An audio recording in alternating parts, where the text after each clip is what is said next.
pays for them?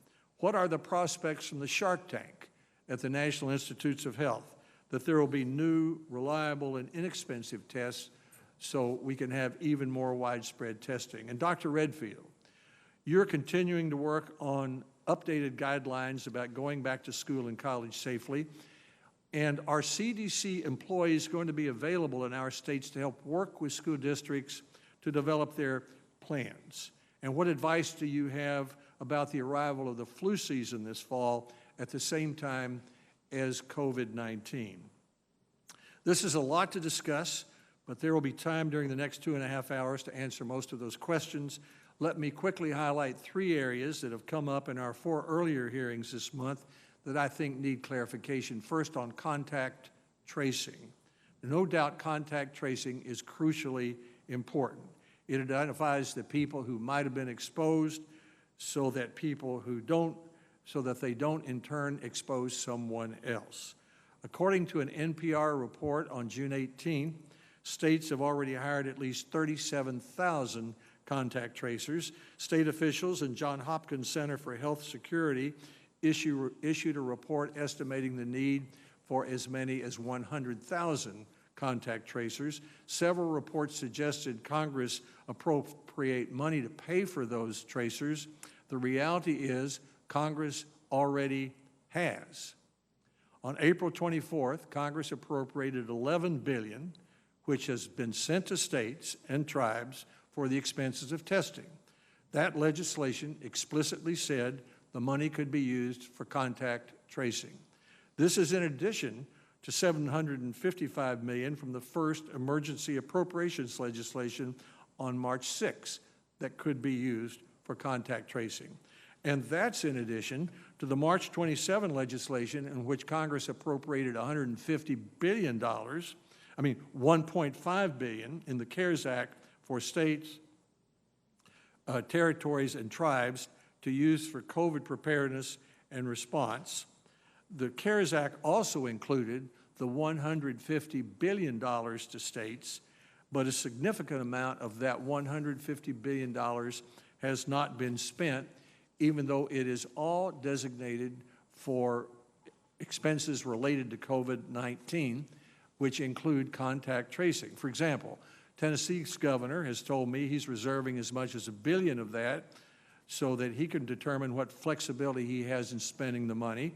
Washington State has not spent as much as $1.2 billion. Missouri State Treasurer says they've not spent about $1 billion. According to the report by state health officials in Johns Hopkins, an average salary for a contact tracer would be a little more than $35,000. This adds up to about $3.5 billion for 100,000 contact tracers. So the point is, Congress has already sent to states plenty of money to hire all the contact tracers that are needed. Second, who pays for the testing? In the CARES Act, Congress voted to make all COVID-19 tests available to patients at no cost. This meant insurers would cover diagnostic tests, which detect whether a person is currently infected with the virus, and also antibody tests, which indicate whether a person has had COVID-19 in the past and now may have some protection in the future. Guidance from the Labor Department, Treasury Department, and Centers for Medicare and Medicaid Services said last week that insurers are only required to pay for tests without patient cost sharing if a doctor orders it. I agree with that. But given that the CDC specifically recommends doctors' orders tests in 2 situations, when a person has signs or symptoms of COVID-19 or recently had contact with someone known or suspected to have COVID-19, who pays for the testing at other times? I believe Congress will need to take action to further clarify who pays for the testing at other times. For example, a school may want to do random testing. Perhaps it should make an arrangement with the state to pay for that.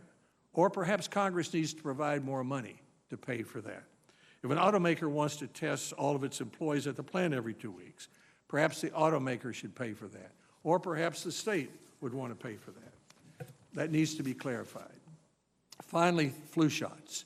CDC has said more people need to get flu shots this fall so healthcare workers can better distinguish between COVID-19 and the flu. CD says a priority is for all children over the age of 6 months to be vaccinated for the flu so they don't become sick and pass it to more vulnerable populations who could have more severe consequences.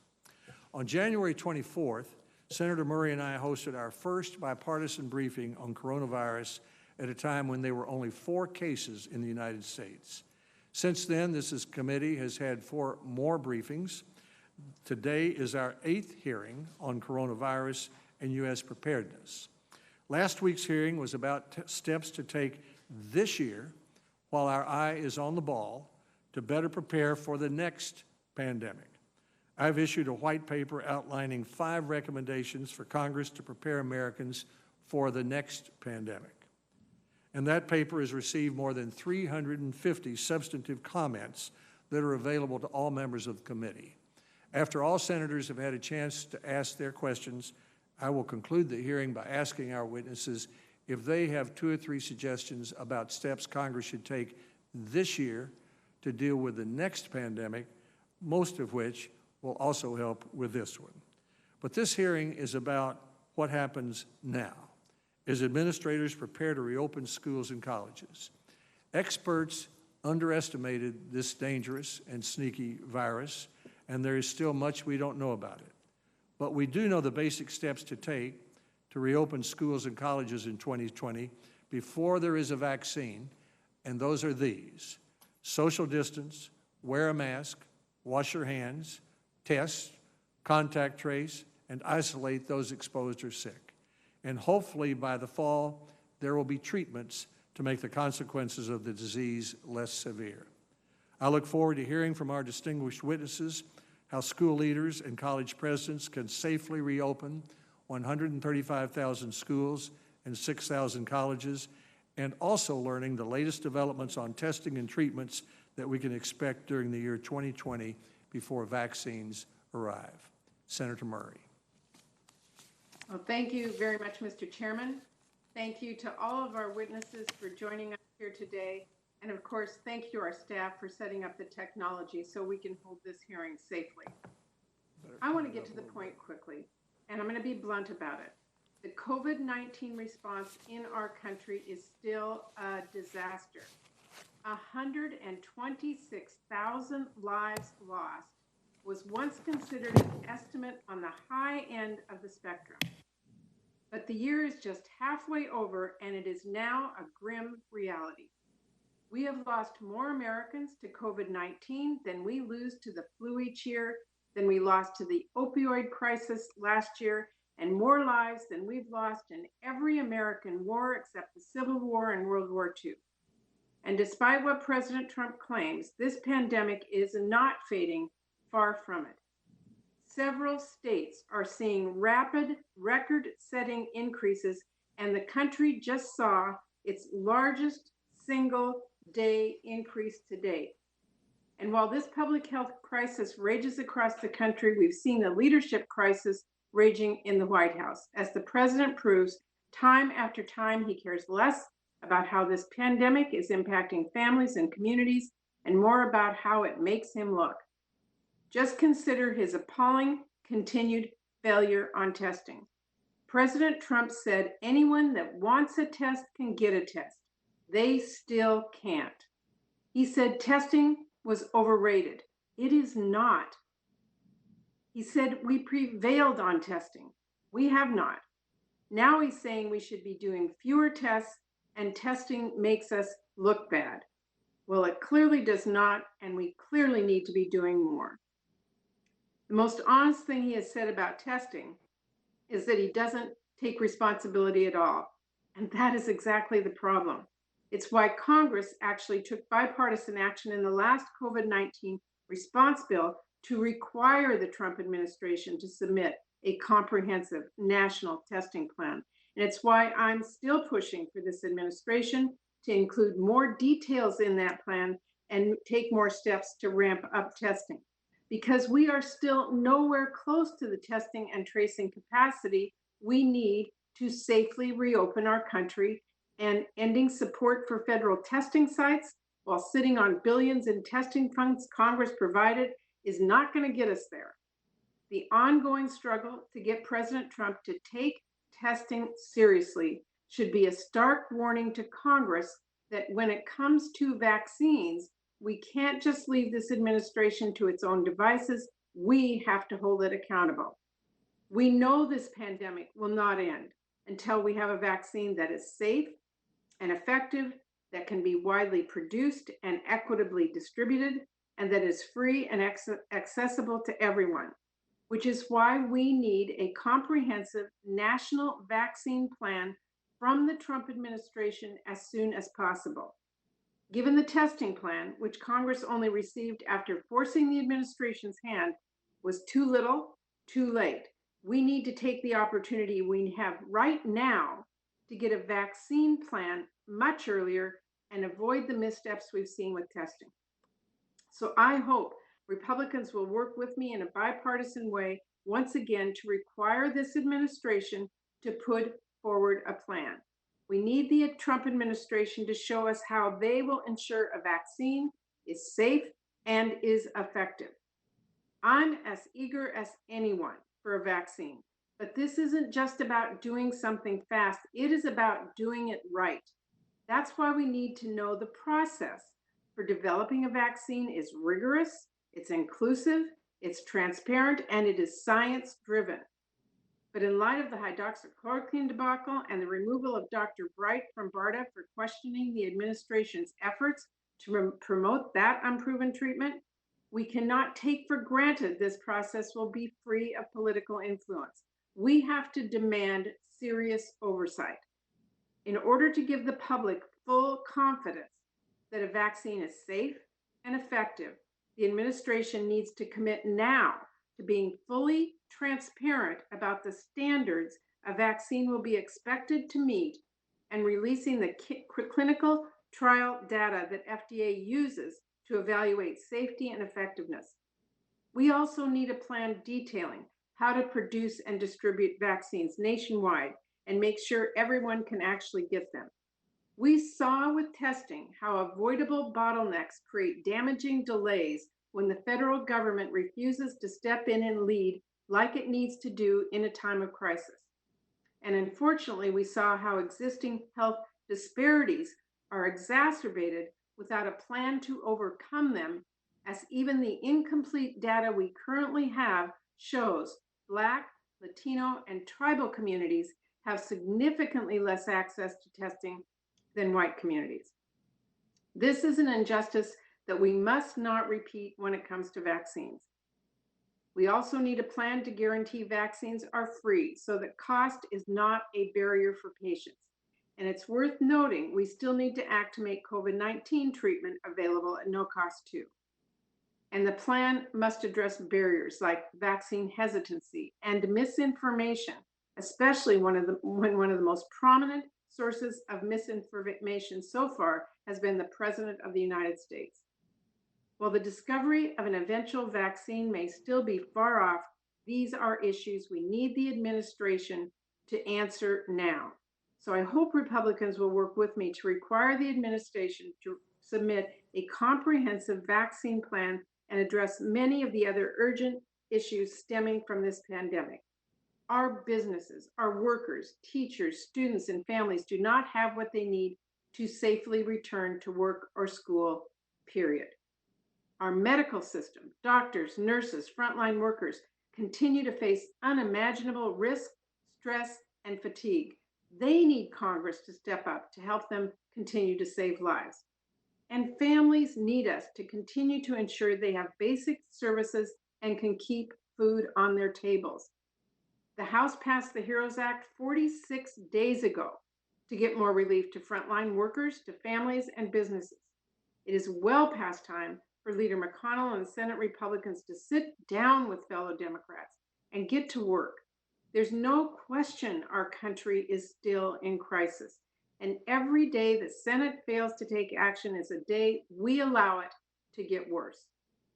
I also hope, Mr. Chairman, that we will be able to have another hearing on this crisis soon with administration officials whose testimony is long overdue, Secretary Azar, Secretary DeVos, and Secretary Scalia. Thank you, Mr. Chairman. I look forward to our witnesses today, testimony, and the questions that we have for them. Thank you, Senator Murray. We'd ask each witness now to summarize his testimony in 5 minutes. Pleased to welcome our witnesses. Each of you are making significant contributions to our government's response to COVID-19, helping us go safely back to school, back to work. We're grateful for your service to our country. Our first witness is Dr. Anthony Fauci. He's director of the National Institute of Allergy and Infectious Diseases at the National Institute of Health. He's held this position since 1984. He's led the agency's research related to HIV/AIDS, influenza, malaria, Ebola, and other infectious diseases. He's advised 6 presidents on domestic and global health issues. He's one of the principal architects of the Emergency Plan for AIDS Relief. In 2014, he was involved in treating Ebola patients at NIH and worked on vaccine trials for Ebola. Next, Dr. Robert Redfield, Director of the U.S. Center for Disease Control and Prevention, CDC. For more than 30 years, he's been involved with clinical research related to chronic human viral infections and infectious diseases, especially HIV. He was founding director of the Department of Retroviral Research within the U.S. military's HIV research program and retired after 20 years of service with the U.S. Army Medical Corps. Third, Admiral Brett Giroir. Admiral Giroir is the Assistant Secretary for Health at the U.S. Department of Health and Human Services. He oversees the development of the department's public health policy recommendations. Specific to COVID-19 response, Admiral Giroir has taken on testing and focused on increasing the number of tests we can do with existing technology. His federal service includes directing the Defense Sciences Office of the Defense Advanced Research Projects Agency and a variety of other important responsibilities. Finally, we will hear from Dr. Stephen Hahn. Dr. Hahn's Commissioner of the U.S. Food and Drug Administration, the FDA. Before joining FDA, he held leadership positions as Chief Medical Executive at the University of Texas MD Anderson Cancer Center and is chair of the Department of Radiation Oncology at the University of Pennsylvania. Early in his career, he was senior investigator at the National Cancer Institute at the National Institutes of Health. He's been commander of the U.S. Public Health Service Commission Corps in 2005. We welcome our witnesses. Dr. Fauci, welcome. Let's begin with you. Thank you very much, Mr. Chairman, Ranking Member Murray, members of the committee. Thank you for giving me the opportunity to discuss briefly with you today the role of the National Institutes of Health in research addressing COVID-19.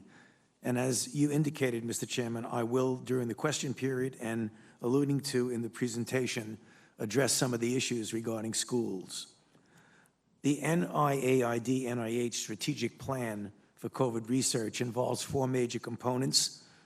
The first is to improve the fundamental knowledge of understanding of the biology of the virus and the immune response to the virus in order to better inform us in the development of diagnostics, therapeutics, and vaccines. Some of the work that has come out of that program right now informs very greatly how we will address vaccine development, particularly understanding the conformation of the components of the virus that induce an appropriate immune response. In addition, we will develop and are developing animal models. Apropos of what you mentioned about children in school, we have a program called HEROES, which is Human Epidemiology and Response to SARS coronavirus, which is determining the incidence and transmissibility among children, a very important issue when you talk about opening schools and the impact that might have. In addition, the development of diagnostics, point-of-care, sensitive and specific diagnostics under the RADx program, including the RADx Up for underserved populations. Third, to characterize and test therapeutics.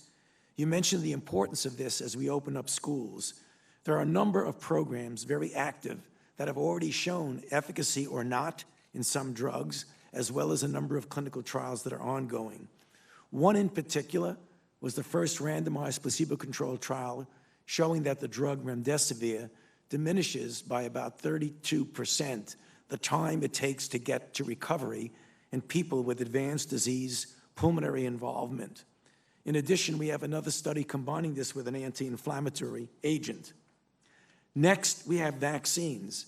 As several have mentioned, it's extremely important to have safe and effective vaccines available for everyone in this country, as well as globally. In that regard, we put together, myself and some of my colleagues, and published in Science magazine a few weeks ago, what we call a strategic approach to coronavirus 19 vaccine research and development. It's not a comprehensive plan about every aspect of vaccine, but it is a strong plan regarding the research and development pathway. And what we have done in this is that we have what's called a harmonized effect, because we know there are many vaccines that are in trial now at various stages. And what we did, and the federal government, thanks to the generosity of the Congress, has put a considerable amount of money in order to harmonize the trials of multiple candidates from different companies, so that we have common endpoints, common data and safety monitoring board, and common immunological parameters that are being funded and are being pursued. In addition, there are a number of different platforms that are being pursued so that we don't have all our eggs in one basket. As you know, one of those is right now getting ready as we approach next month of going into phase 3 trials, and others will be staggered along the way in the middle of the summer, end of the summer, early on. There is no guarantee, and anyone who's been involved in vaccinology will tell you, that we will have a safe and effective vaccine. But we are cautiously optimistic, looking at animal data and the early preliminary data, that we will at least know the extent of efficacy sometime in the winter and early part of next year. Again, working with the companies and the investment made by this Congress, hopefully there will be doses available by the beginning of next year. These are the things that we feel aspirationally hopeful about, and we will continue to pursue this. I'll stop there, Mr. Chairman, and be happy to answer questions later. Thank you. Thank you, Dr. Fauci. Dr. Redfield, welcome. Good morning, Chairman Alexander, Ranking Member Murray, and distinguished members of the committee. I want to thank you for the opportunity to testify before you today with my HHS colleagues. The COVID-19 pandemic is the most significant global public health challenge that we have faced as a nation in more than a century. In the United States, daily cases are increasing after an extended decline. We're seeing significant increases in the southeast and southwest regions of this nation. The number of jurisdictions in upward trajectory has continued to increase. Now 29 of 55 jurisdictions fall into this category. The evidence tells us that these cases are driven by many factors, to include increased testing, community transmission, and outbreaks in the settings such as nursing homes and occupational settings. Hospitalizations now are going up in 12 states, and as of this weekend, daily death now has increased in the state of Arizona. CDC is closely monitoring these increases and have 48 teams with more than 140 staff currently deployed in 20 states and 2 territories. CDC is providing technical expertise to the health departments in epidemiology, contact tracing, infection prevention and control, and communication. Beyond providing this critical boots on the ground, CDC is working with your states and community in other ways. CDC is speaking with the states, tribal, local, and territorial health departments on a daily basis to develop strategies to stop COVID while reopening businesses and schools. The initial guidance for institutes of higher learning was shared in March, and the K-12 setting was shared in February. Both these guidances have been updated since and over the past several months. As more information becomes available, we'll continue to disseminate that more broadly. CDC released consolidated recommendations for COVID testing, including interim testing guidelines for nursing homes, as well as testing options for high-density critical infrastructure workplaces after a COVID case is identified. Testing guidance for higher education in K through 12. Higher education should be posted today, and K through 12 later this week. These recommendations are consistent with previously published testing guidelines and are meant to supplement, not replace, the guidance of local jurisdictions. CDC continues to advance science around the COVID-19 impact in certain populations and those who are at heightened risk for severe outcomes. Our most recent analysis of the United States case data from the pandemic, hospitalizations were 6 times higher and death 12 times higher among those with reportedly underlying conditions compared to those who did not have these conditions. We've expanded the list of underlying conditions where the evidence is clear that they put people at higher risk of severe illness. These conditions include chronic kidney disease, COPD, having a weakened immune system from a solid organ transplant, obesity, serious heart disease, sickle cell disease, and type 2 diabetes. Our analysis also provides further evidence that racial and ethnic populations are disproportionately affected by this epidemic. While data is the backbone of this response, containing the outbreak depends on 4 core interventions: readily available testing, comprehensive contact tracing, timely isolation of known cases, and quarantine to break the transmission. We are not defenseless against this disease. We have powerful tools at our disposal: social distancing, wear a face cover in public, and be disciplined about the frequent hand washing.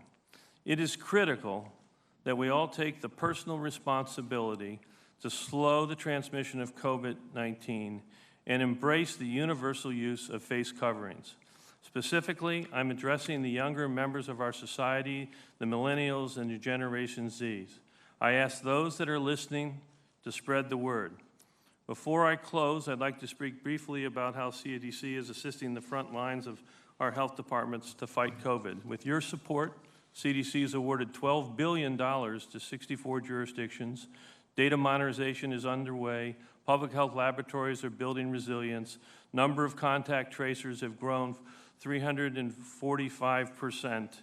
The disease impacts us all, and it's going to take all of us working together to stop it. Together, I believe we can achieve the possible. Thank you, and I look forward to your questions. Thank you, Dr. Redfield. Admiral Giroir, welcome. Chairman Alexander, Ranking Member Murray, and distinguished members of the committee, it's good to see all of you again. First, I want to clarify my current role. On March 12th, Secretary Azar requested that I lead the coordination of COVID-19 testing efforts within the department. To be clear, although I am assuming some of my traditional duties as the Assistant Secretary, I am maintaining my role coordinating testing, including now the NIH RADx diagnostics program, along with Dr. Collins, to assure that innovations are immediately translated into practice. In order to get back safely to work and school, the overarching, most critical, and essential action we must first accomplish is to control the virus, meaning rapidly extinguishing any outbreaks and minimizing community transmission. All of us are concerned about recent data from several states indicating rising infections and now an uptick in hospitalizations and deaths, even as other states and the majority of counties are maintaining a low infection burden. Knowing what we know now about asymptomatic transmission and the fact that we are in a much better position today in terms of our mitigation strategies, PPE, and testing, we can reverse these concerning trends if we work together. First, we must take personal responsibility and be disciplined about our own behavior. Maintain physical distancing. Wear a face covering whenever you can't physically distance. Wash your hands. Stay at home if you feel sick. If you have been in close contact with someone infected or in a gathering without appropriate precautions, get tested. Shield the elderly and the vulnerable of any age. And follow the guidelines for opening up America again. The criteria are very specific and are as relevant today as when we released them. In addition, this week, we are initiating surge testing in multiple communities of highest concern in coordination with state and local officials. Now back to schools and businesses. As Dr. Redfield stated, the CDC will release recommendations on K-12, institutions of higher education, and general business reopening. These will include considerations for integrating testing, especially surveillance testing, into a comprehensive strategy. As you asked me, Mr. Chairman, if you are a superintendent of a school system or a president of a university, number one, apply the CDC guidelines in consultation with your state and local public health officials so that testing is a part of your comprehensive plan, which should also include prevention and clear mechanisms to isolate positive students. Number two, assure your testing needs are incorporated into your state testing plans. As we outlined in the National Testing Strategy, each state has developed and will continue to build upon a customized state testing plan developed in full coordination with the federal government. The next iteration, covering July to December, is due on July 10th. These state plans drive the allocation of certain scarce resources. For example, in May and June, the federal government has distributed nearly 26 million collection swabs and over 19 million tubes of transport media. HHS also prioritizes allocation of certain key laboratory tests, like point-of-care tests, according to state-specific needs. There are also strategies particularly relevant to surveillance testing, especially in universities and businesses. For example, pooling of samples, meaning combining 2 or more samples, and possibly up to 10, into a single test, makes sense where the prevalence of infection is low. And such pooled surveillance testing can be conducted in a university research lab outside of a CLIA environment. But if a pooled sample is positive for COVID, every individual in that pool would need to be tested through a health system. I would like to close by recognizing my fellow officers in the United States Public Health Service Commission Corps, the uniformed service that I lead. 4,536 officers have deployed to support the pandemic response, exemplifying the care and compassion that all of us feel for those who have suffered during this pandemic. I thank each and every one of these officers and their families, and on their behalf, sincerely thank all of you in Congress for supporting our training needs and establishment of a Ready Reserve Corps to supplement our ranks during inevitable future national emergencies. Thank you for the opportunity to provide these remarks. Thank you. Thank you, Admiral Giroir. Welcome, Dr. Hahn. Thank you, Chairman Alexander, Ranking Member Murray, and members of the HELP Committee. I appreciate very much the support that you all have provided for our efforts during this time of COVID-19. FDA has a vital role in the federal government's response to the pandemic. One of our core missions is to advance the public health by helping to speed medical products that are safe and effective. We have provided appropriate regulatory flexibilities to assure that the American public has access to critical medical products and safe food, and confidence that our decisions are based on medicine and science. Since the public health emergency was declared, FDA has issued more than 100 emergency use authorizations for diagnostic tests, personal protective equipment, ventilators, other devices, and drug products. And we have issued more than 50 guidance documents to ensure the continuity of health care in the food supply. I am pleased to announce that today, FDA is taking action to aid the timely development of a safe and effective vaccine to prevent COVID-19 by providing guidance for developers with recommendations on the data needed to facilitate manufacturing, clinical development, and approval. We recognize the urgent need to develop a safe and effective vaccine to prevent COVID-19, and we want to work collaboratively with industry, researchers, and other partners to accelerate these efforts. While the FDA is committed to help expedite this work, we will not cut corners in our decision-making, and we are making clear in our guidance what are the data that we need that should be submitted to meet our regulatory standards of approval.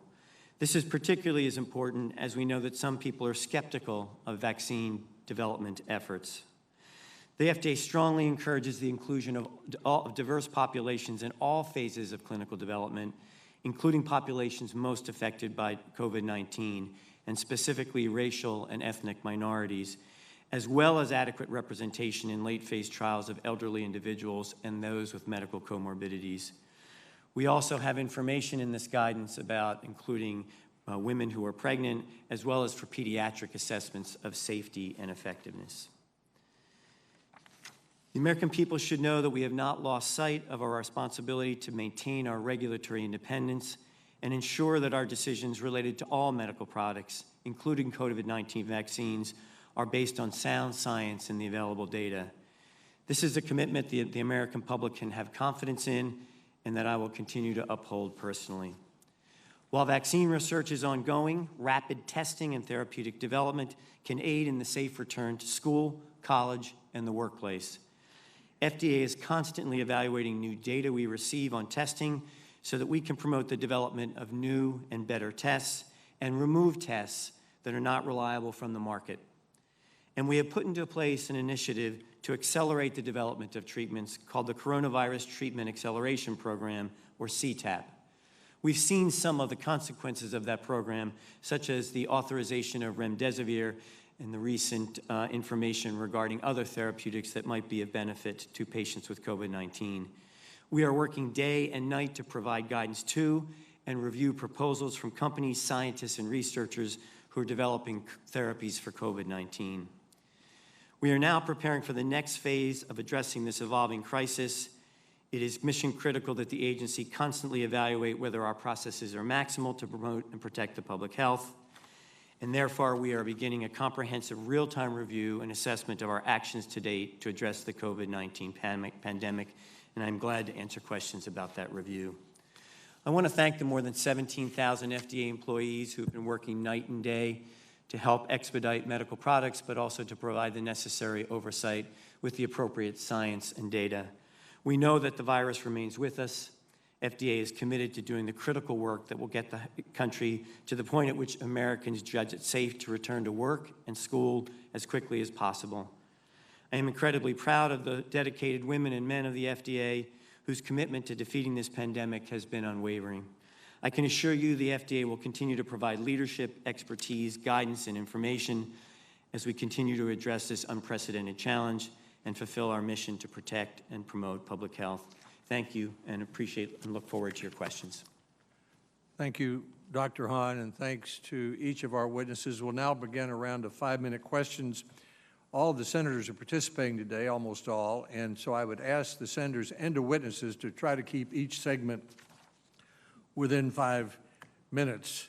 Dr. Fauci, assume I'm superintendent of one of 14,000 school districts, and in our community, we understand that there are health risks for children going back to school, but we've concluded that the risks to their education, mental health, and social development is a greater risk if they don't go back to school. So what would your advice be to a school superintendent about what he or she should be thinking about as children go back to school in a few weeks to keep them safe? Thank you for that question, Mr. Chairman. It is an important question, but I think we need to point out that it really will depend on the dynamics of the outbreak in the particular location where the school is. And one of the things we want to emphasize and have been emphasizing is to take a look at where you are in the particular area of the so-called opening America again. Are you at the gateway, phase 1, phase 2, phase 3? The CDC has guidelines about the opening of schools at various stages of those checkpoints. The basic fundamental goal would be, as you possibly can, to get the children back to school and to use the public health efforts as a tool to help get children back to school. Let me explain what I mean. In other words, if we adhere to guidelines of what we've heard in many of these presentations you just heard about the physical distancing in the community, the use of masks, things like that, that will help to keep the level of infection in the community down, which will then make it easier to get the children back to school. If you are in an area where you have a certain amount of infection dynamics, there are things that can creatively be done about modifying things like the school schedule, alternate days, morning versus evening, allowing under certain circumstances online virtual lessons. Those are the kind of things that we need to consider, but also importantly, always make the goal that it is very important to get the children back to school for the unintended negative consequences that occur when we keep them out of school. Thank you, Dr. Fauci. Dr. Redfield, one of the concerns would be that children who generally speaking haven't been damaged nearly as much as adults, particularly elderly adults, by this virus, might carry the virus to their teachers, administrators, or parents or grandparents at home. It seems to me that the availability of treatments this fall, medicine for the environments that reduce the risk of sickness and death, could be very important in increasing confidence in going back to school. You mentioned some of those in your testimony. Are there others? What will the availability of treatments be this fall? And specifically, what about so-called antibody cocktails of the kind that were developed for Ebola and approved by the FDA? Well, I think that'd be a great question also for Dr. Fauci. I'm going to make a small statement. He may want to add to it. Clearly, we do have remdesivir, as he mentioned. We have now evidence that steroids can improve therapy, and as you mentioned, we have convalescent plasma that Steve Hahn could comment on. That's using the antibodies from individuals that have gotten better from COVID that are currently under evaluation and potentially be available. Since I have just a minute, Dr. Redfield, let me go to Dr. Hahn and let him answer that question too. Thank you. As I mentioned, remdesivir has been authorized based on its reduction in hospitalization days. The steroids were mentioned. Convalescent plasma, we have evaluated the safety through a large expanded access program at the Mayo Clinic, and it's been found to be safe in over 20,000 patients who administered it.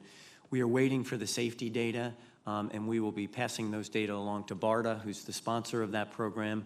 I think that antibody data will help us in terms of the development of monoclonal antibodies. We have a number of sponsors who've come in for monoclonal antibody studies. We are already well into that treatment. Monoclonal antibodies are synthetic antibodies that will provide, that the theory is will provide protection against the infection of the virus.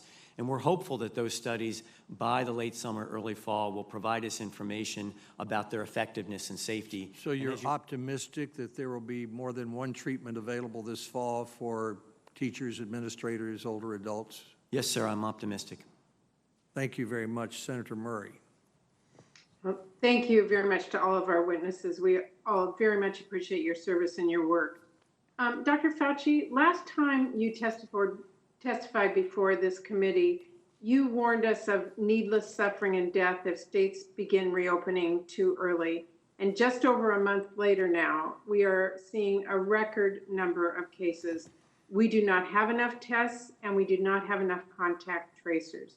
And just yesterday, CDC's Dr. Schuchat said we have too much virus to control in the US, arguing, and I quote, "This is really the beginning." Our strategy hasn't worked. I wanted to ask you, what do the federal government and the more than 30 states with rising case numbers need to do to reverse this trend? Thank you very much for that question, Senator Murray. I am also quite concerned about what we are seeing evolve right now in several of the states. As you know, in 4 of the states, in Florida, Texas, California, and Arizona, more than 50% of the new infections are in those areas where we're seeing surges. The things we need to do, I think you alluded to in your question to me, we've got to make sure that when states start to try and open again, they need to follow the guidelines that have been very carefully laid out with regard to checkpoints. What we've seen in several states are different iterations of that, perhaps maybe in some going too quickly and skipping over some of the checkpoints.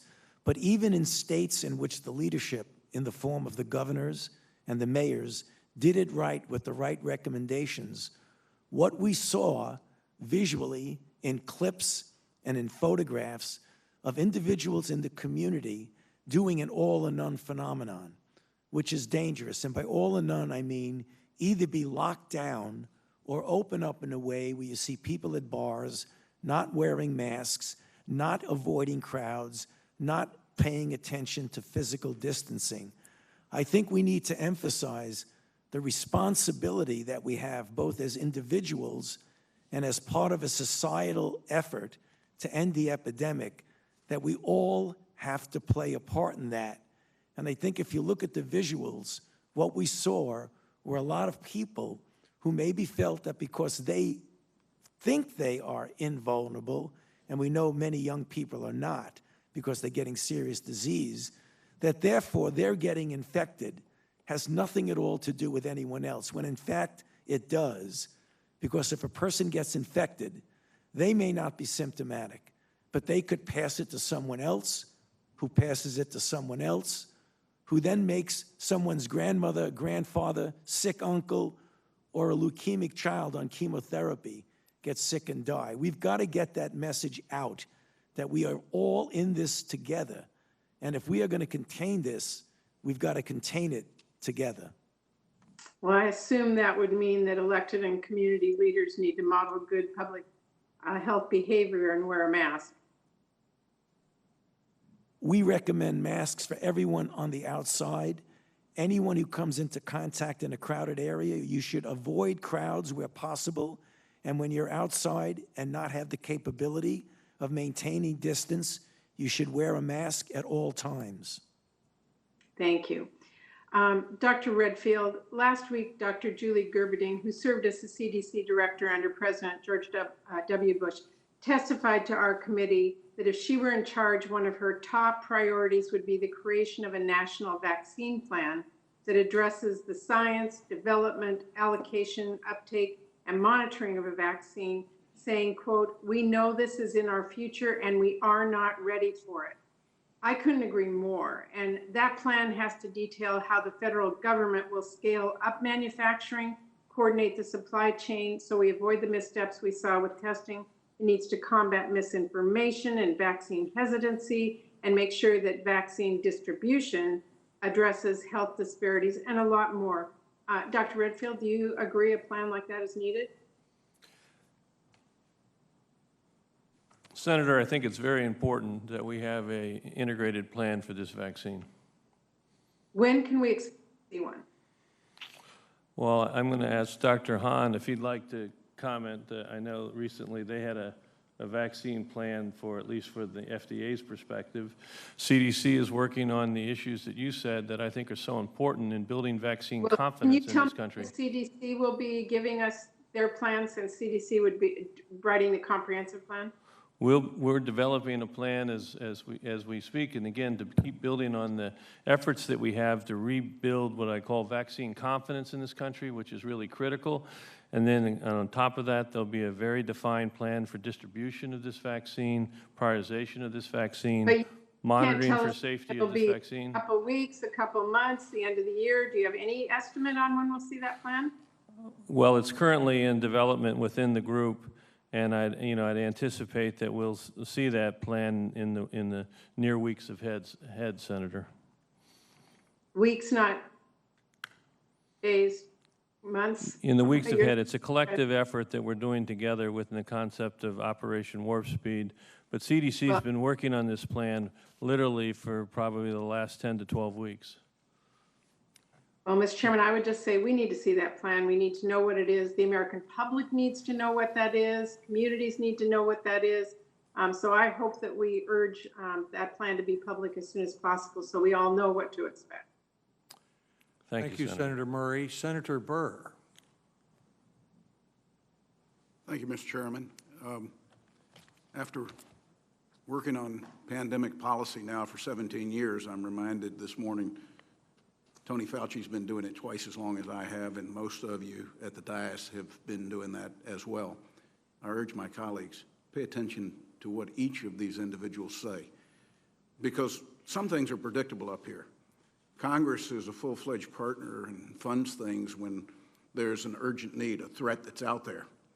And I know, Tony, you've seen over the years when there's not that threat out there, things get shelved, like platforms that we could have developed and have better countermeasures today, platforms that then could address vaccines at a much faster pace than maybe what we're doing. but we spend more time with the blame game than we do with focuses on how the future should look. While all of us, members of Congress and people within government, wish that we could get back to normalcy, your agencies and members of Congress are also charged with making sure that we map the future so that future generations have better protections than what we have. And that's why I applaud the chairman for his white paper, and I would encourage every member of that dais to be brutally honest with us about where changes need to be made and where they don't need to be made. Dr. Redfield, I think you would agree with me that testing and surveillance on this has not been the best performance by CDC. I don't want to dwell on where we've come up short. Share with these members and myself, what can we expect over the next several months from CDC that will be different than what the past has looked like? Well, thank you, Senator, for your question. I think CDC will continue to work with the state, local, tribal, territorial health departments to build their capacity. I think we all know that for decades, there's been consistent underinvestment in public health in this nation. And the core capabilities to do that job, data monitorization, predictive data analysis, laboratory resilience, workforce, very appreciative for the emergency response fund that Congress provided. These are critical infrastructure issues that the reality are have been underinvested. CDC is right now probably providing 50 to 70% of all public health funding to each state. We need to have a much more robust investment in these core capabilities. What you are going to see because of the Congress acting, CDC has provided now $12 billion to the local, state, territorial, tribal health departments to begin to build that core capability that we would have liked to build over the last several decades, so that there's enhanced testing. As has been mentioned, it's complicated here because this virus is so asymptomatic for so many, so the traditional methods of diagnosis, contact tracing, isolation are going to be inhibited for many individuals, and that's going to require broader community-based surveillance strategies. Those plans, as was mentioned by the Admiral, we've received them for June and July. We're working with the local jurisdictions. They're going to have them in middle July for the plans for the rest of the year. And we're going to be working side by side with them to continue to augment the public health capacity to respond to this COVID virus with basically enhanced surveillance and enhanced early diagnosis, contact tracing, isolation to begin to bring this outbreak under control. I hope some of that money will be used to upgrade the systems at CDC that are antiquated. Sir, I agree with you there. I mean, I think as those of you know, when I was given the opportunity to do this job, very early on, within a month, I recognized that the core capabilities of our public health infrastructure is not there, particularly the one that I know you've been very supportive of, data monitorization, predictive data analysis. And that is in progress. It can't happen too soon. And we're appreciative of the support that Congress has given, and I do think it's fundamentally critical to bring our data system, and as you know, the data personnel that we have, and we thank you for your efforts there. And as we need to hire those individuals strategically, we will continue to do that to make sure that the premier public health agency in this country has the personnel and data systems that it does need. But I will say the other big issue we have to correct is to make sure our public health, state, local, territorial, and tribal have that integrated health system of data. Dr. Hahn, I think you have used your authorities under PAPA at FDA in a very effective way. And the FDA has risen to the challenge during the public health emergency, cutting red tape and maintaining the agency's gold standard for review of life-saving medical products. You've specifically mentioned innovative clinical trial designs and the use of real-world data as areas where the FDA has gained ground during the response to COVID. How do you plan to ensure that this progress is maintained long after the coronavirus response is over? Thank you, Senator Burr. Critical issues that you bring up. In addition, some of the things that we're doing on the review side to actually expedite review and work with innovators and developers, we will continue. Part of our review of our actions to date, so a mid-action review, will inform how we move forward. No question the fact that real-world evidence and modernization of our data systems are needed, particularly around supply chain and demand for medical products, but also on the review cycle and the innovative clinical design trials, as you mentioned. Thank you for that. Mr. Chairman, I do hope that you or another member will allow Dr. Fauci at some point today to make any comments on the reports that there's a new swine flu that the Chinese have apparently identified and how that might affect us in the future in this country. Well, Dr. Fauci, why don't you do that now? If you have anything to say about a swine flu? The Chinese, over the last week or two, have identified a virus in the environment. It has not yet shown to be infecting humans, but it is exhibiting what we call reassortment capabilities. In other words, when you get a brand new virus that turns out to be a pandemic virus, it's either due to mutations and or the reassortment or exchanges of genes. And they're seeing virus in swine, in pigs now, that have characteristics of the 2009 H1N1, of the original 1918, which many of our flu viruses have remnants of that in it, as well as segments from other hosts like swine. When they all mix up together and they contain some of the elements that might make them susceptible to being transmitted to humans, you always have the possibility that you might have another swine flu type outbreak as we had in 2009. It's something that still is in the stage of examination. It's not so-called an immediate threat where you're seeing infections, but it's something we need to keep our eye out on, just the way we did in 2009 with the emergence of the swine flu. It's called G4 is the name of it. Thank you. Senator Sanders. Thank you very much, Mr. Chairman, and let me thank all of our panelists for being here and for the great work that they are doing on this pandemic. Let me ask a question that has just bothered me lately. All of you, and I think most Americans, understand how important social distancing is. We're told over and over again, the chairman told us at the beginning of this meeting, stay apart, at least 6 feet apart if you can. And just the other day, however, American Airlines announced that they were going to fill up all of their planes.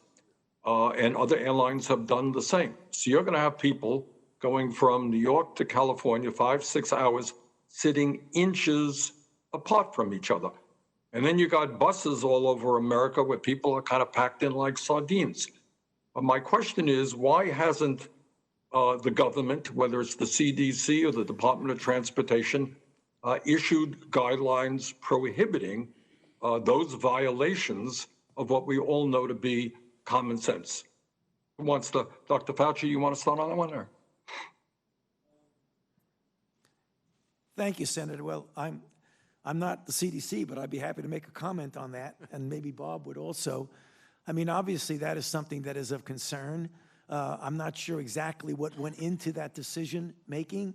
I would hope there would be something to mitigate against that, because I know, as we've said, and I continue to repeat it, that avoiding crowds, staying distance, and when in a situation like that, wear a mask. I think in the confines of an airplane, that becomes even more problematic. But generally, I understand the mask thing, but doesn't it sound a little bit silly and a little bit in violation of everything you guys have been talking about? To have people sitting next to each other for 5 or 6 hours in an airplane or crowded into a bus. And my question is, why hasn't, the president issues a lot of executive orders. Why haven't we stopped that type of activity and told the airlines and bus companies that is unhealthy? Senator, I appreciate your question, and I think it's a critical area. I can tell you that when they announced that the other day, obviously there was substantial disappointment with American Airlines. A number of the airlines had decided to keep the middle seat thing.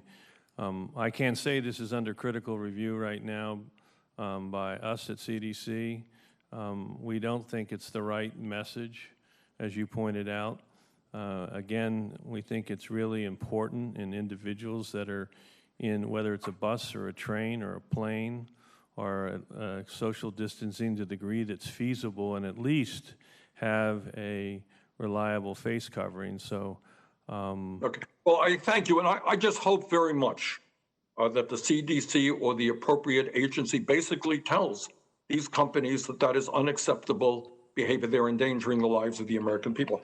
Let me go to another question. I just have a few more questions, and not a lot of time, so I'd appreciate brief answers. At the University of Washington, the Institute of Health there indicated that if 95% of the American people were to wear masks, we could save some 30,000 lives. A number of countries, including South Korea, France, Turkey, and Austria, have provided low-cost or free masks to all of their people, something that I believe in. Would you support an effort to greatly increase the production of high-quality masks in this country and distribute them free of charge to every household in America? Dr. Yes. Fauci or anybody else wants to jump in on that? Yes, of course. I think masks are extremely important, and we keep hammering home. And I think what you just mentioned is as important. There's no doubt that wearing masks protects you and gets you to be protected. So it's people protecting each other. Anything that furthers the use of masks, whether it's giving out free masks or any other mechanism, I am thoroughly in favor of. and I just want to echo that, Senator. In my opening statement, I called on an environment that we have universal masks. I think it's fundamentally Good. the most important thing we can do. That's great. But when you refer to quote unquote universal masks, which I agree with you on, would you be supporting the increased production of high quality masks and basically distributing free of charge to every household in America? Because I think that's going to save tens of thousands of lives. Would you agree? So Senator Sanders, this is Brett Giroir. Yes, sir, I agree that is very important because we need to support mask wearing. I would also point out that Dr. Cadillac, the ASPR, has contracted for hundreds of millions of cloth face coverings that could be distributed around the country, and those kinds of processes are being thought of. When I'm not in uniform, I wear them. They're white. They work very effective, and I think they're a great investment for the American people. Good, thank you. My very last question, it's an issue I've raised now for the last couple of months. All of us hope to God that a good, safe vaccine will be developed as soon as possible. But that vaccine may not mean anything to a low-income person who might not be able to afford it. I happen to believe that we should make these vaccines. And by the way, as you all know, federal government, our tax dollars are going to the tune of billions of dollars into drug companies to help develop this vaccine. That's okay. But would you agree with me that after that kind of investment, we should make sure that every American, every person in this country can get a vaccine regardless of their income? Yes. Okay. Anybody else want to comment on that? Yes, Senator. Agreed. Yes, Senator. Yes, Senator. Well, good. Thank you all very much. Thank you, Senator Sanders. Senator Paul. Thank you. Fatal conceit is the concept that central planning with decision-making concentrated in a few hands can never fully grasp the millions of complex individual interactions occurring simultaneously in the marketplace. It is a fatal conceit to believe any one person or small group of people has the knowledge necessary to direct an economy or dictate public health behavior. I think government health experts during this pandemic need to show caution in their prognostications. It's important to realize that if society meekly submits to an expert, and that expert is wrong, a great deal of harm may occur when we allow one man's policy or one group of small men and women to be foisted on an entire nation. Take, for example, government experts who continue to call for schools and daycare to stay closed, or that recommend restrictions that make it impossible for a school to function.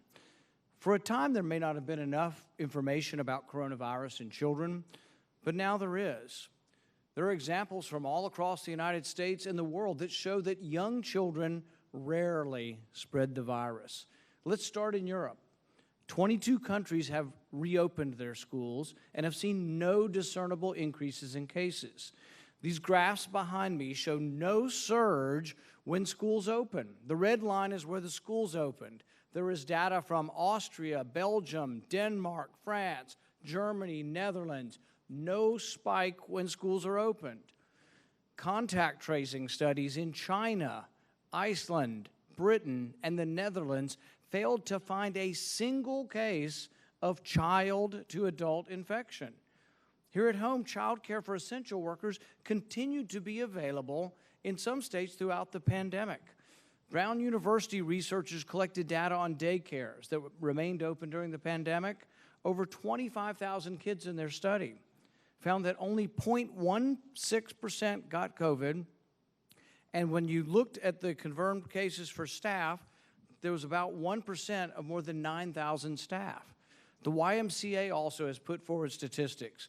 40,000 kids at 1,100 sites. There were no reports of coronavirus outbreaks or clusters.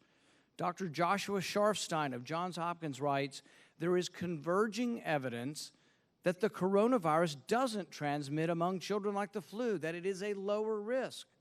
Just yesterday, the American Academy of Pediatrics says we got to get kids back in school. We want them physically present in school. They even cite mounting evidence that children are less likely to contract the virus.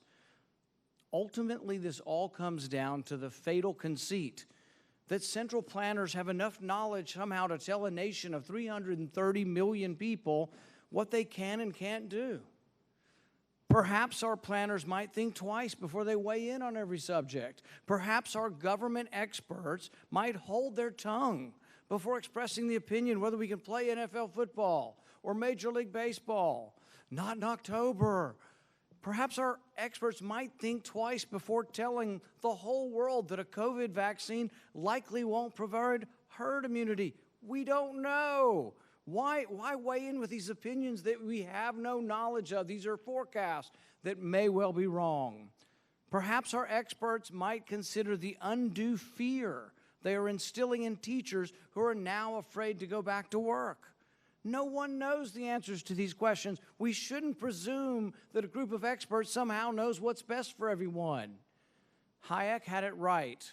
Only decentralized power and decision-making based on millions of individualized situations can arrive at what risks and behaviors each individual should choose. That's what America was founded on, not a herd with a couple of people in Washington all telling us what to do and we, like sheep, blindly follow. This all begs the question, when are we going to tell the people the truth? That it's okay to take their kids back to school? Dr. Fauci, every day, virtually every day, we seem to hear from you things we can't do. But when you're asked, can we go back to school? I don't hear much certitude at all. I hear, well, maybe it depends. All of this body of evidence about schools around the world shows there's no surge. All of the evidence shows that it's rare.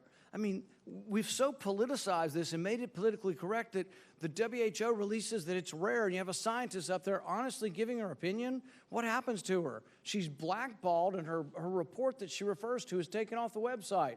When you go to that scientist's speech and you try to click on the link, the WHO has now screened it from us because it said something that's not politically correct. That, guess what?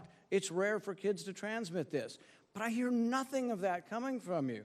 All I hear, Dr. Fauci, is we can't do this, we can't do that, we can't play baseball. Well, even that's not based on the science.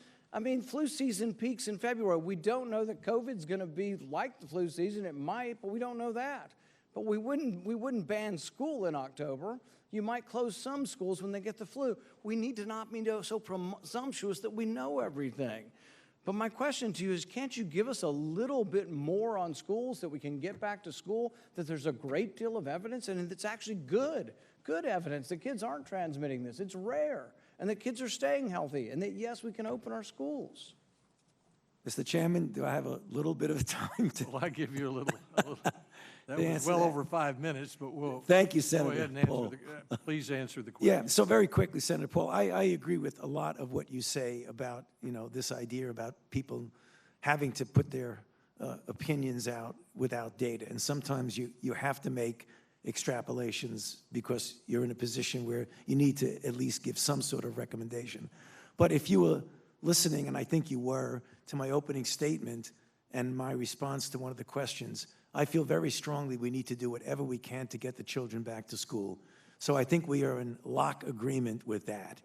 The other thing that I'd like to clarify very briefly is that when things get in the press of what I supposedly said, I didn't say. I never said we can't play a certain sport.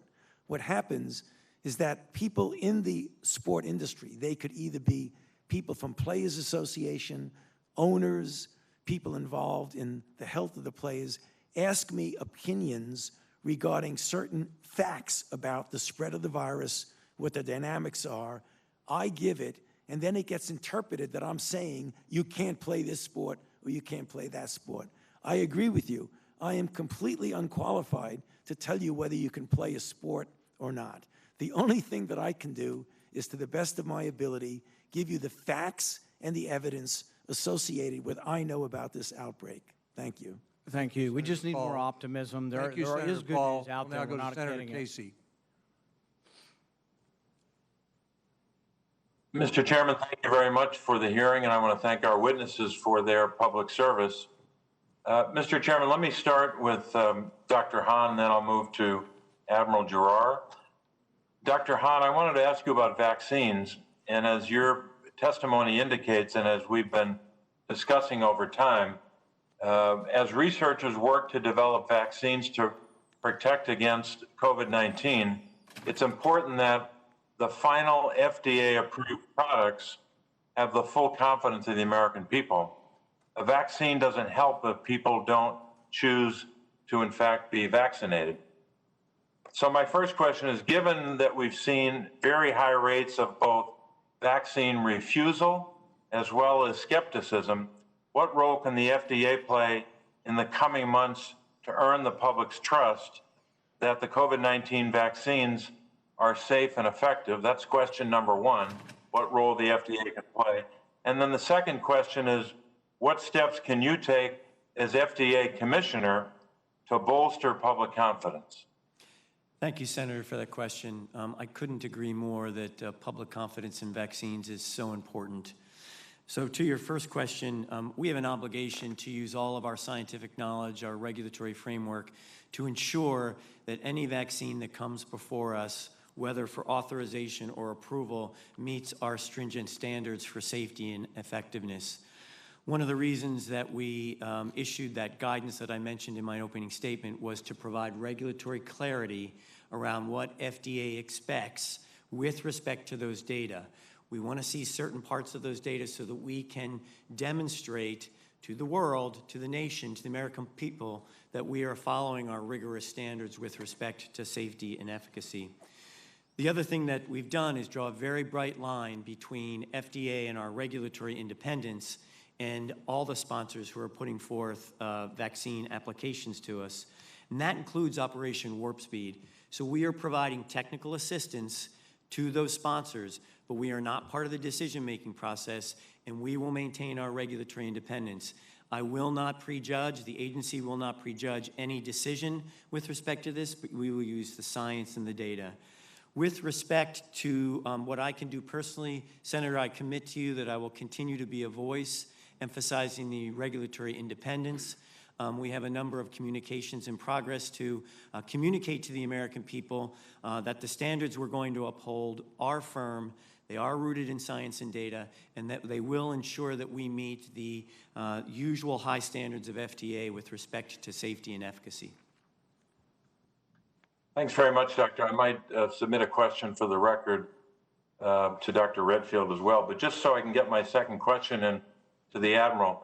Admiral, I want to ask you about testing and insurance coverage. Testing, as you know, and as we've emphasized in these hearings, is so fundamental in order to prevent the spread of COVID-19.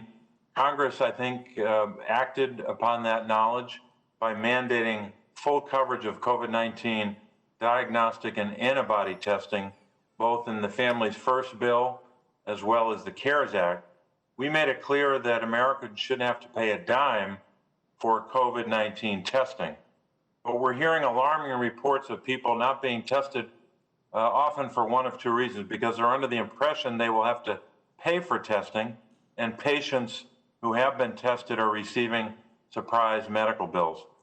The administration has issued guidance that appears to be in conflict with congressional intent and public health guidance, and so we have some confusion here. I'd ask you, Admiral, can you assure the American people that the Department of Health and Human Services will fulfill the intent of both the Families First bill and the CARES Act and ensure that the American people will be provided wide access to COVID-19 tests without cost or limitation? So thank you, Senator, and I want to thank all of you for emphasizing the importance of testing and eliminating any barriers that there could be. I can't speak for the department. I certainly speak as the Assistant Secretary and as the testing person that we firmly believe and support the concept of no-cost testing. There should not be a disincentive in any single way to get the diagnostic test that you need, to get tested during screening or the serology test as Congress intended. So thank you for that. We do need to keep getting that message out. It's a very important one to have. Thank you, Admiral. Thank you, Mr. Chairman. Thank you, Senator Casey. Senator Collins. Thank you very much, Mr. Chairman. And I want to thank all of our witnesses today for your dedication and hard work. It's really been important. The chairman raised a very important question about who pays for the testing when a person has no symptoms and no known exposure to the virus. And I would add another key question, and that is, how are such tests even accessed? These are critical questions for the reopening of schools and for the thousands of jobs in the tourism industry upon which Maine's economy depends. In Maine, for a tourist to come and visit, that out-of-state visitor, one option is to show a recent negative COVID test. The problem is that when hotel owners in Maine surveyed testing sites in 10 states, they found that 90% of requests for a test for travel purposes were denied. Now, this lack of access to tests is devastating for reopening Maine's tourism businesses. One innkeeper told me that last year in the month of June, she had an occupancy rate of 94%. This year, it was 6%. So you can imagine the impact on employment at that inn. Given the impact on reopening schools and on jobs in the tourism and other industries, how is the federal government working with states to better match demand for testing with supply and to overcome these geographic variations? Admiral, I would direct that question to you. So thank you, ma'am. I will try to be brief and not to take much of your time, but we were very careful in our prioritization that we do prioritize persons without symptoms who are prioritized by health departments or clinicians for any reason, including public health monitoring, surveillance, or screening of other asymptomatic individuals according to state and local plans. So that is a priority that if it is important for the state, those asymptomatic individuals can be screened. The second issue, just again to be brief, is we have worked individually with every single state to determine what their state testing needs are, how are they organizing in the context of the CDC, and we are supplying them with the supplies they need to meet that. So every week, shipments of the basic supplies go to every single state according to their state testing plans. And we keep a little bit in reserve, right? Because when there's an outbreak somewhere that we need to surge, we do have that. So for example, the state testing goals for July are somewhere across the country, about 13.9 million tests is their first-line goals, and we will match those state by state.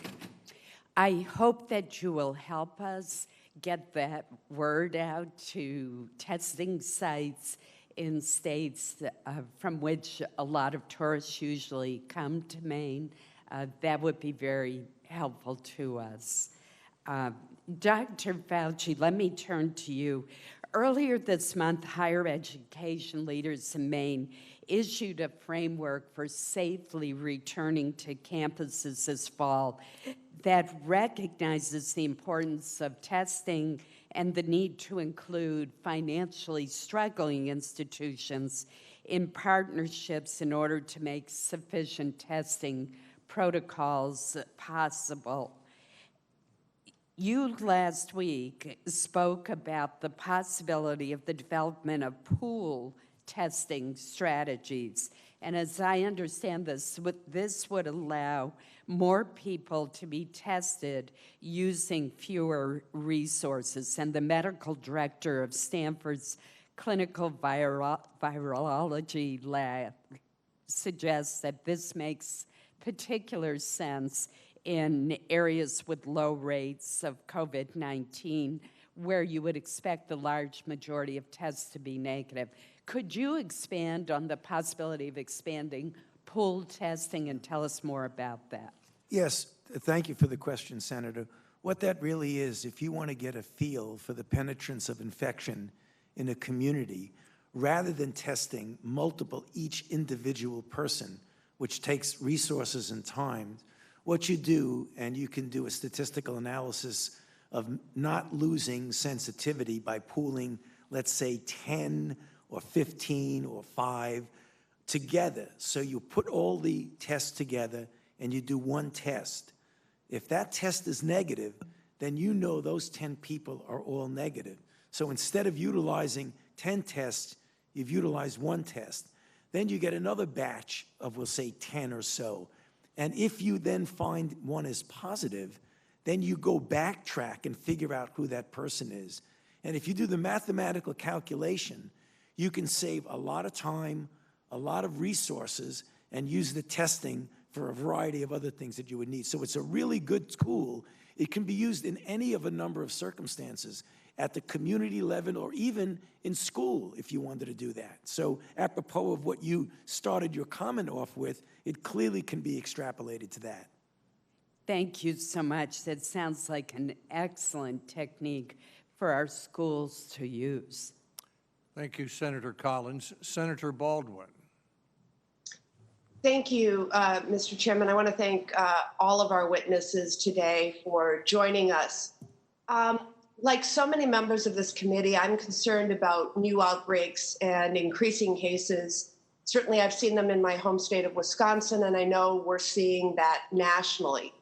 Now, CDC and OSHA have issued recommended safety guidance for businesses, but this guidance is not enforceable. Many businesses are truly trying to do the right thing and protecting workers and customers and the public that interacts with those businesses. And so we also had a previous discussion. I think Senator Sanders raised the issue of American Airlines filling up their planes versus others that are still not trying to push to do so because of safety concerns. We also had, I think it was Admiral Girard, hold up the what he called critical guidance. Please follow this critical guidance. So, Dr. Redfield, should we be supporting businesses that have taken the steps to protect their workers and customers by fully implementing CDC's and OSHA's recommended safety guidance? Yes or no? Yes, we should be supporting those businesses. Now, can you confirm, yes or no, that all businesses have adopted and implemented this guidance as they've opened up? I think, Senator, you know that unfortunately that's not been the case. So it's an uneven playing field, and it hurts businesses that are trying to do the right thing by voluntarily adopting CDC and OSHA safety guidelines, because their competitors don't have to incur the same safety and health costs. And if you believe that we should be supporting the good actors, then shouldn't we create a level playing field by issuing an emergency temporary standard to require all businesses to adopt and comply with enforceable safety standards? Let me make two comments, Senator. First one is so important that we've tried to say is that this is a time that everyone in our nation accept the responsibility that Dr. Fauci and I spoke about, to recognize they have the fundamental responsibility not just to protect themselves, to protect others by the social distancing, face mask, and hand washing. Secondly, again, as we look at the local jurisdictions, again, to see where in fact that enforceability would be, whether it's in the local health department, the state health department, or the federal health department, I think, again, we see that the community can get behind that responsibility. Those businesses that support that responsibility may find, in fact, their business is better than those businesses that don't. I can tell you that if I want to interrupt you. I apologize, Dr. Redfield, but my time is limited. The panel right now is composed of people representing public health and public health institutions.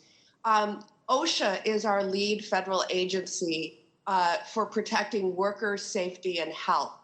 Have you had communication with the Department of Labor and OSHA about issuing mandatory enforceable standards rather than this voluntary guidance? Secretary Scalia is a member of the task force, and he's in the discussions with us that the Vice President chairs. That specific topic, yes? we have not had a discussion directly, but we have had discussions and review of the guidance that we've put to businesses, both critical infrastructure and non-critical infrastructure businesses, with OSHA. I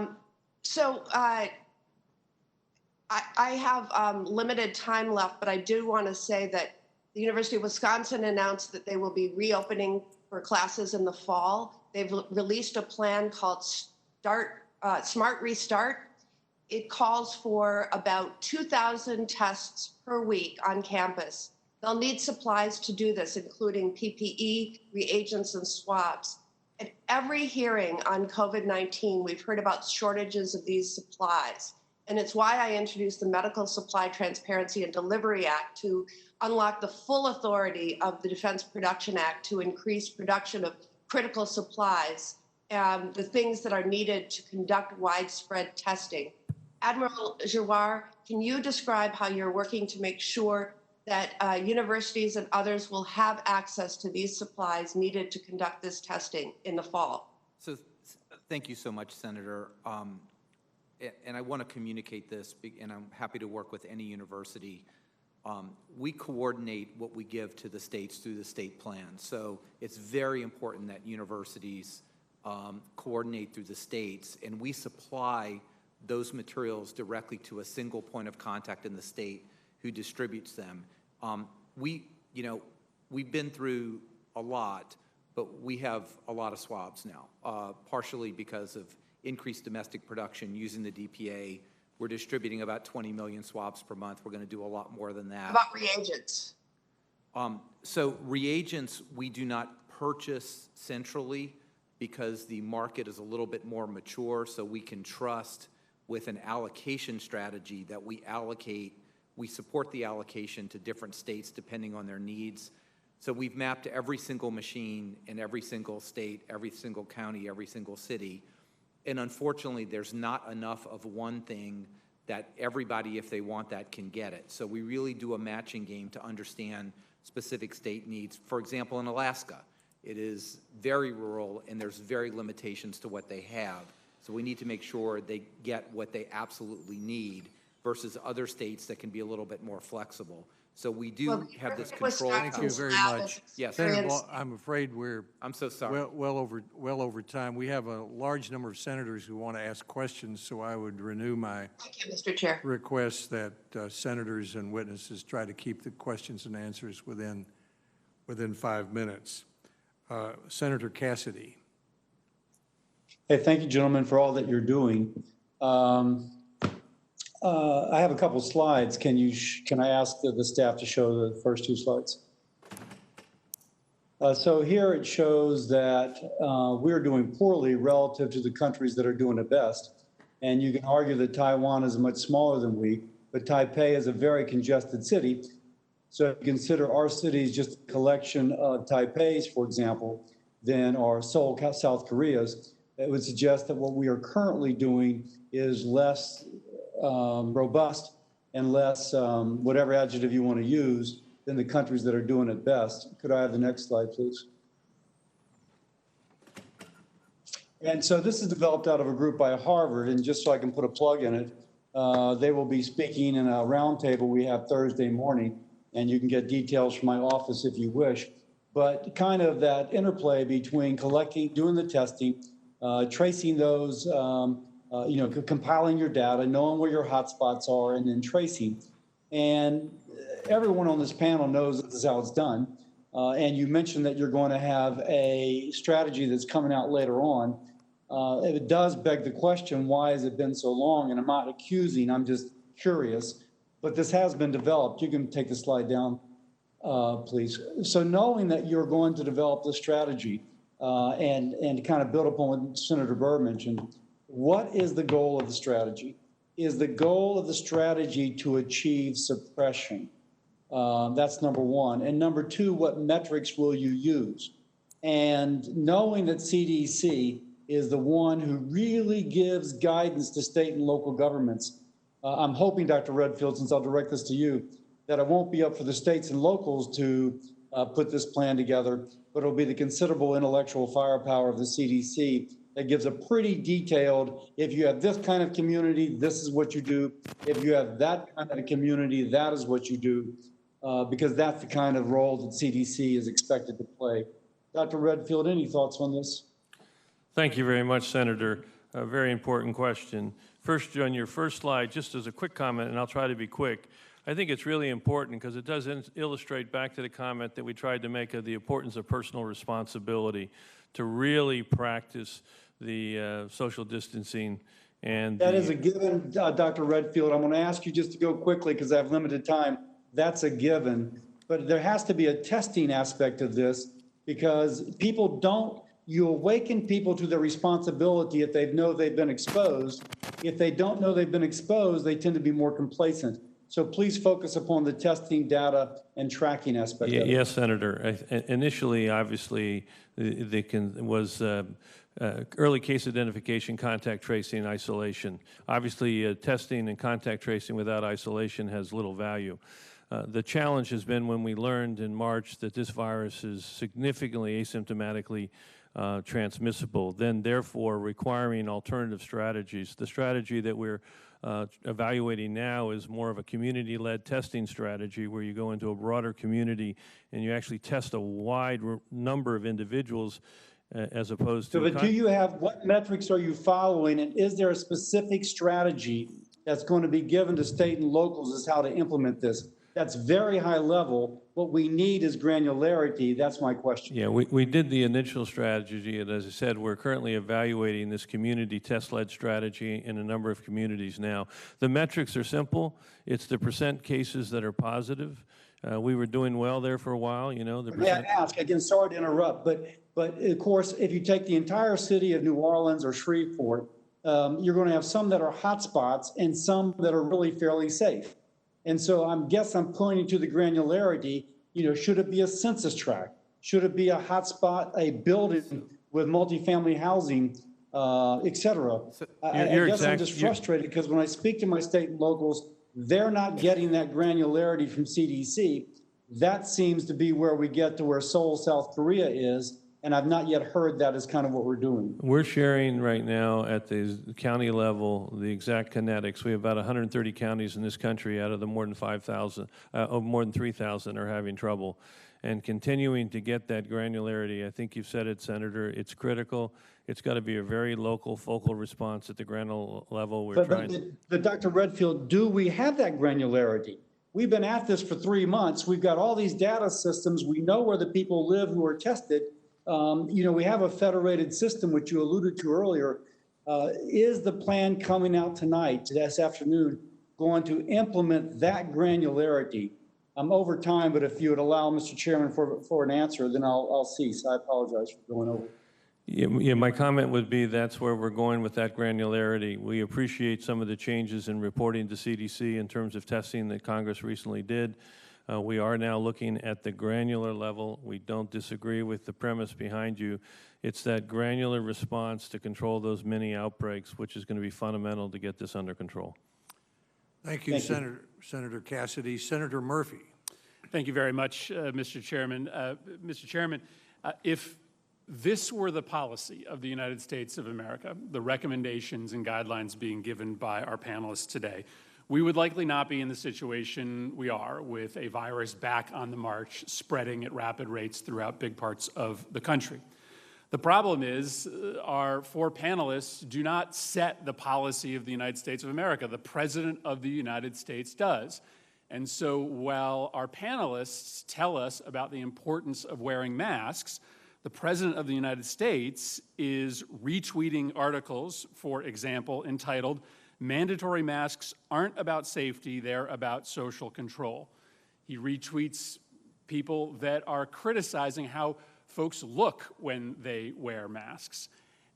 Though our panelists today are telling us about the effectiveness of social distancing, the President of the United States is holding rallies all across the country in which he deliberately prevents people from distancing. His staff rips signs off of chairs, encouraging people to separate from each other. The President's allies are out there on TV every day saying that wearing masks are dehumanizing. Somebody said the other day, a member of the House, that viruses do what viruses do. The only way you're going to get immunity is to get exposed. These are the President's allies trying to curry favor with him. And so we have these two parallel messaging operations. And I just think it's worth stipulating that everything we're hearing today is responsible. It's based on evidence. But the agencies represented here today have social media followings of about 5 million people. The President of the United States has a social media following of 82 million.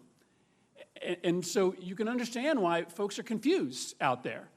They hear the recommendations from Dr. Fauci and Dr. Redfield, but then they hear the President of the United States criticizing a reporter for wearing a mask because that reporter is being politically correct. That's why we're in the position we're in today, where you see large numbers of people not complying with recommendations because they're hearing something very different from the chief executive, and they're watching him behave in a manner and encourage behavior that is directly contrary to what we're being told today. And it just probably requires saying that out loud at this hearing. Let me ask a few questions, Mr. Chairman, if I can, about global public health, because we haven't covered that here today. Dr. Fauci, this virus got here really quickly. And what we learned is that, while travel restrictions can help or give you time, they can't fully prevent a disease from arriving here. And so even if we do turn the corner in the United States in a meaningful way, so long as this virus exists in large quantities outside of the United States, we are still vulnerable. Is that right? That's correct, sir. And so, Dr. Redfield, what is your understanding of why the United States has not joined the global vaccine effort? Why are we not in something like CEPI, an organization that is working with other nations to try to coordinate not only the development of the vaccine, but also the distribution of the vaccine? Well, I think the U.S. has obviously developed an aggressive, comprehensive program, but Senator, it wouldn't preclude being part of these international organizations also, from my perspective. We have legislation pending right now before the Foreign Relations Committee that would put the United States into these global vaccine efforts. It just doesn't make a lot of sense to many of us on both sides of the aisle as to why the Trump administration has not joined.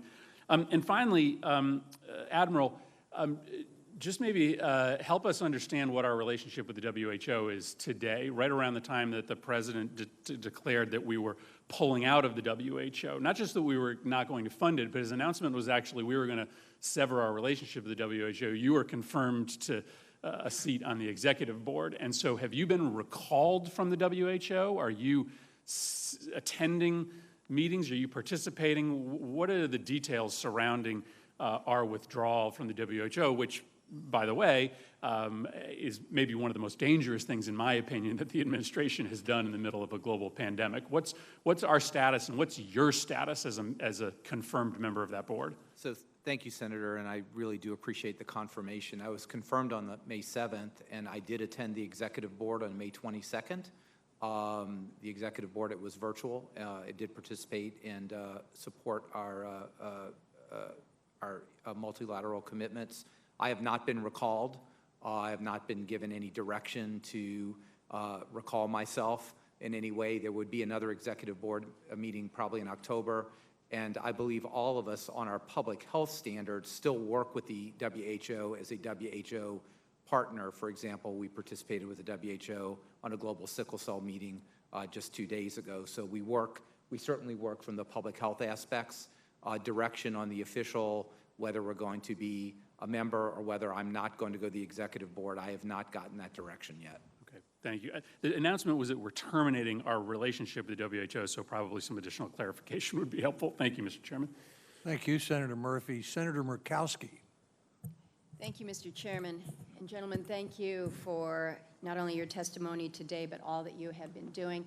I think I've had conversations with each one of you about the Alaska-specific issues, most notably with regards to our seafood processing. This is the time of year where we typically welcome 1 million+ tourists, as well as many thousands that come up from the lower 48 and other places to help with our seafood processing. And it has been a very anxious time, I think, for all of us in Alaska as we see outsiders coming in. We have seen, obviously, elevated cases of confirmed COVID. Our numbers, I think, are enviable when other states look at us to know that we're working about 500 active cases right now, about double that in terms of what we have seen throughout this whole pandemic.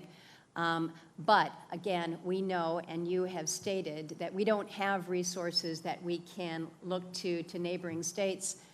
We're kind of on our own island there in terms of resourcing. So what you have done to help facilitate, whether it's the plans with the seafood processors, the guidance, the ability to come in on an as needed if the situation so demands, we appreciate that. We have seen the benefit of how these very rigorous plans have worked. An individual who comes up to work in a seafood processing facility is tested before they come to the state. They're tested when they get to the state. They're put in a 14-day quarantine. We have seen positive cases once people have arrived, but we've been able to do what the plan calls for, which is that contact tracing and then isolation and keeping things to a minimum. So I think it does demonstrate that these tough plans really can work. They are expensive, though. If you are bringing in several hundred or perhaps 1,000 workers and you have to put them up in a hotel for 14 days with pay, when you have to provide for the health protocols, this is costly. I would ask for your input, and probably a question for the record, just in terms of which agencies can best help facilitate these seafood processors with not only implementation of the specific guidance, but how we can be dealing with the costs. We do receive some benefit from the discretionary funds provided to the states. But I think we would all recognize, like the meat packing facilities, our seafood processors are an important and a critical industry, not only to Alaska, but to the country. So we want to work to address that. I do want to speak very quickly, though, to the public health infrastructure. I'm told that in Alaska, as we are doing our contract tracing, it is still a paper copy Excel spreadsheet faxed to the epidemiology labs. This is how we're doing our tracing. I thought, well, maybe that's just Alaska, and I'm told by Dr. Zink, who you have all had conversations with, that, well, this is actually going on in California as well. That, to me, is not a contact tracing system that works and is sufficient. So I want to ask about not only your view of the sufficiency of contact tracing, and this is probably to you, Dr. Redfield, but then, Dr. Fauci, I want to ask you about the concern that we have with certain parts of the country where you have public mistrust of vaccines in general. My fear is that we may get to the place where, we will get to that place where we have that successful vaccine, but we still have the concern from many and a mistrust, and whether it's vaccine hesitation or vaccine confidence, I don't know what the buzzword is, but I'm worried that we don't have a plan for how to deal with that. So first contact tracing and then the vaccine. Thank you very much, Senator. I think it's really important just to highlight what you said about the current state of data systems for public health in the United States, that they really are in need of aggressive modernization. And again, thank Congress for the funding there, but it is a substantial investment that needs to take place. There are a number of counties that are still doing this pen and pencil, as you commented, and we need to have a comprehensive, integrated public health data system that's not only able to do something that's in real time, but actually can be predictive. And it would be one of the great, I think, investments of our time to make that happen once and for all. And that's really fundamental to be able to operationalize contact tracing, et cetera. And contact tracing in this case, and I'll be very quick, really doesn't have any value unless you can do it in real time. It doesn't help like I just did with the airlines where we had people that were flying infected from Afghanistan and we didn't get the information until day 14, day 15, day 16. It's irrelevant. So again, we love the partnership to get an integrated public health data system, not just for CDC, but for all of our jurisdictions across the nation into one timely integrated system. Senator, thank you for the question about If you could be succinct, we're well over time. We'll be quick. We have a community engagement program that is embedded within the sites where the vaccine trials will be done, because we're thoroughly aware of what you're concerned about, and it is a reality, a lack of trust of authority, a lack of trust in government, and a concern about vaccines in general. We need to engage the community by boots on the ground and getting community, particularly those populations that have not always been treated fairly by the government, minority populations, African Americans, Latinx, and Native Americans. And we have a program that's already operable right now to do that. Thank you. Thank you. Thank you, Senator Murkowski. Senator Warren. Thank you very much, Mr. Chairman. Dr. Fauci, you came before the HELP Committee 7 weeks ago to discuss the country's response to the COVID-19. And at the time, you told me that the U.S. did not, quote, by any means have total control over this outbreak. But you also told me that we were, quote, going in the right direction. Now, on the day you testified before the committee, that was May 12, 2020, there were about 21,000 new cases of coronavirus. Yesterday, there were about 40,000 new cases of coronavirus. Dr. Fauci, do these numbers show that the country is still moving, quote, in the right direction, and that the coronavirus pandemic is under control? Well, I think the numbers speak for themselves. Although we do have a number of parts of the country that are doing well, I'm very concerned about what's going on right now, particularly in the 4 states that are accounting for about 50% of the new infections, but the other vulnerable states. So I'd have to say the numbers speak for themselves. I'm very concerned, and I'm not satisfied with what's going on because we're going in the wrong direction if you look at the curves of the new cases. So we've really got to do something about that, and we need to do it quickly. Short answer to your question is that clearly we are not in total control right now. Thank you. Thank you very much. You know, our case numbers are getting worse, and our death rates are going to get worse soon. During this same period of time, some other countries around the world have controlled the virus. They're reporting fewer cases each day, and they are able to provide targeted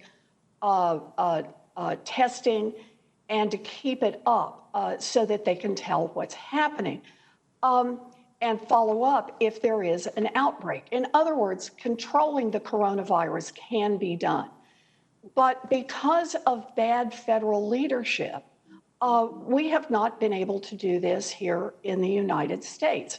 So, Dr. Fauci, the last time you were before this committee, you told me that if the U.S. did not have, quote, an adequate response, that the country would, quote, have the deleterious consequences of more infections and more deaths. Now, I know that we've made some progress, but half measures won't save lives. Dr. Fauci, I'm asking you to be very direct with all of us on this. If we don't fully implement the widespread testing, contact tracing programs, and social distancing practices that everyone seems to agree that we need, can we expect these spikes in infection to keep happening in different places around the country? Thank you, Senator. I'm always direct with you, and I'll tell you in direct answer to your question that if you look at what's going on and just look at some of the film clips that you've seen of people congregating, often without masks, of being in crowds and jumping over and avoiding and not paying attention to the guidelines that we very carefully put out, we're going to continue to be in a lot of trouble, and there's going to be a lot of hurt if that does not stop. And that gets back. If we don't get our act together, more and more communities around the country are going to see these dangerous surges of COVID-19. Dr. Fauci, back in March, you also said, quote, looking at what we're seeing now, you expected there to be between 100,000 and 200,000 coronavirus deaths and millions of infections in the U.S. So let's flash forward to late June. Here we are at the end of June. We've already seen 126,000 deaths with infection rates rising rapidly. Dr. Fauci, based on what you're seeing now, how many COVID-19 deaths and infections should America expect before this is all over?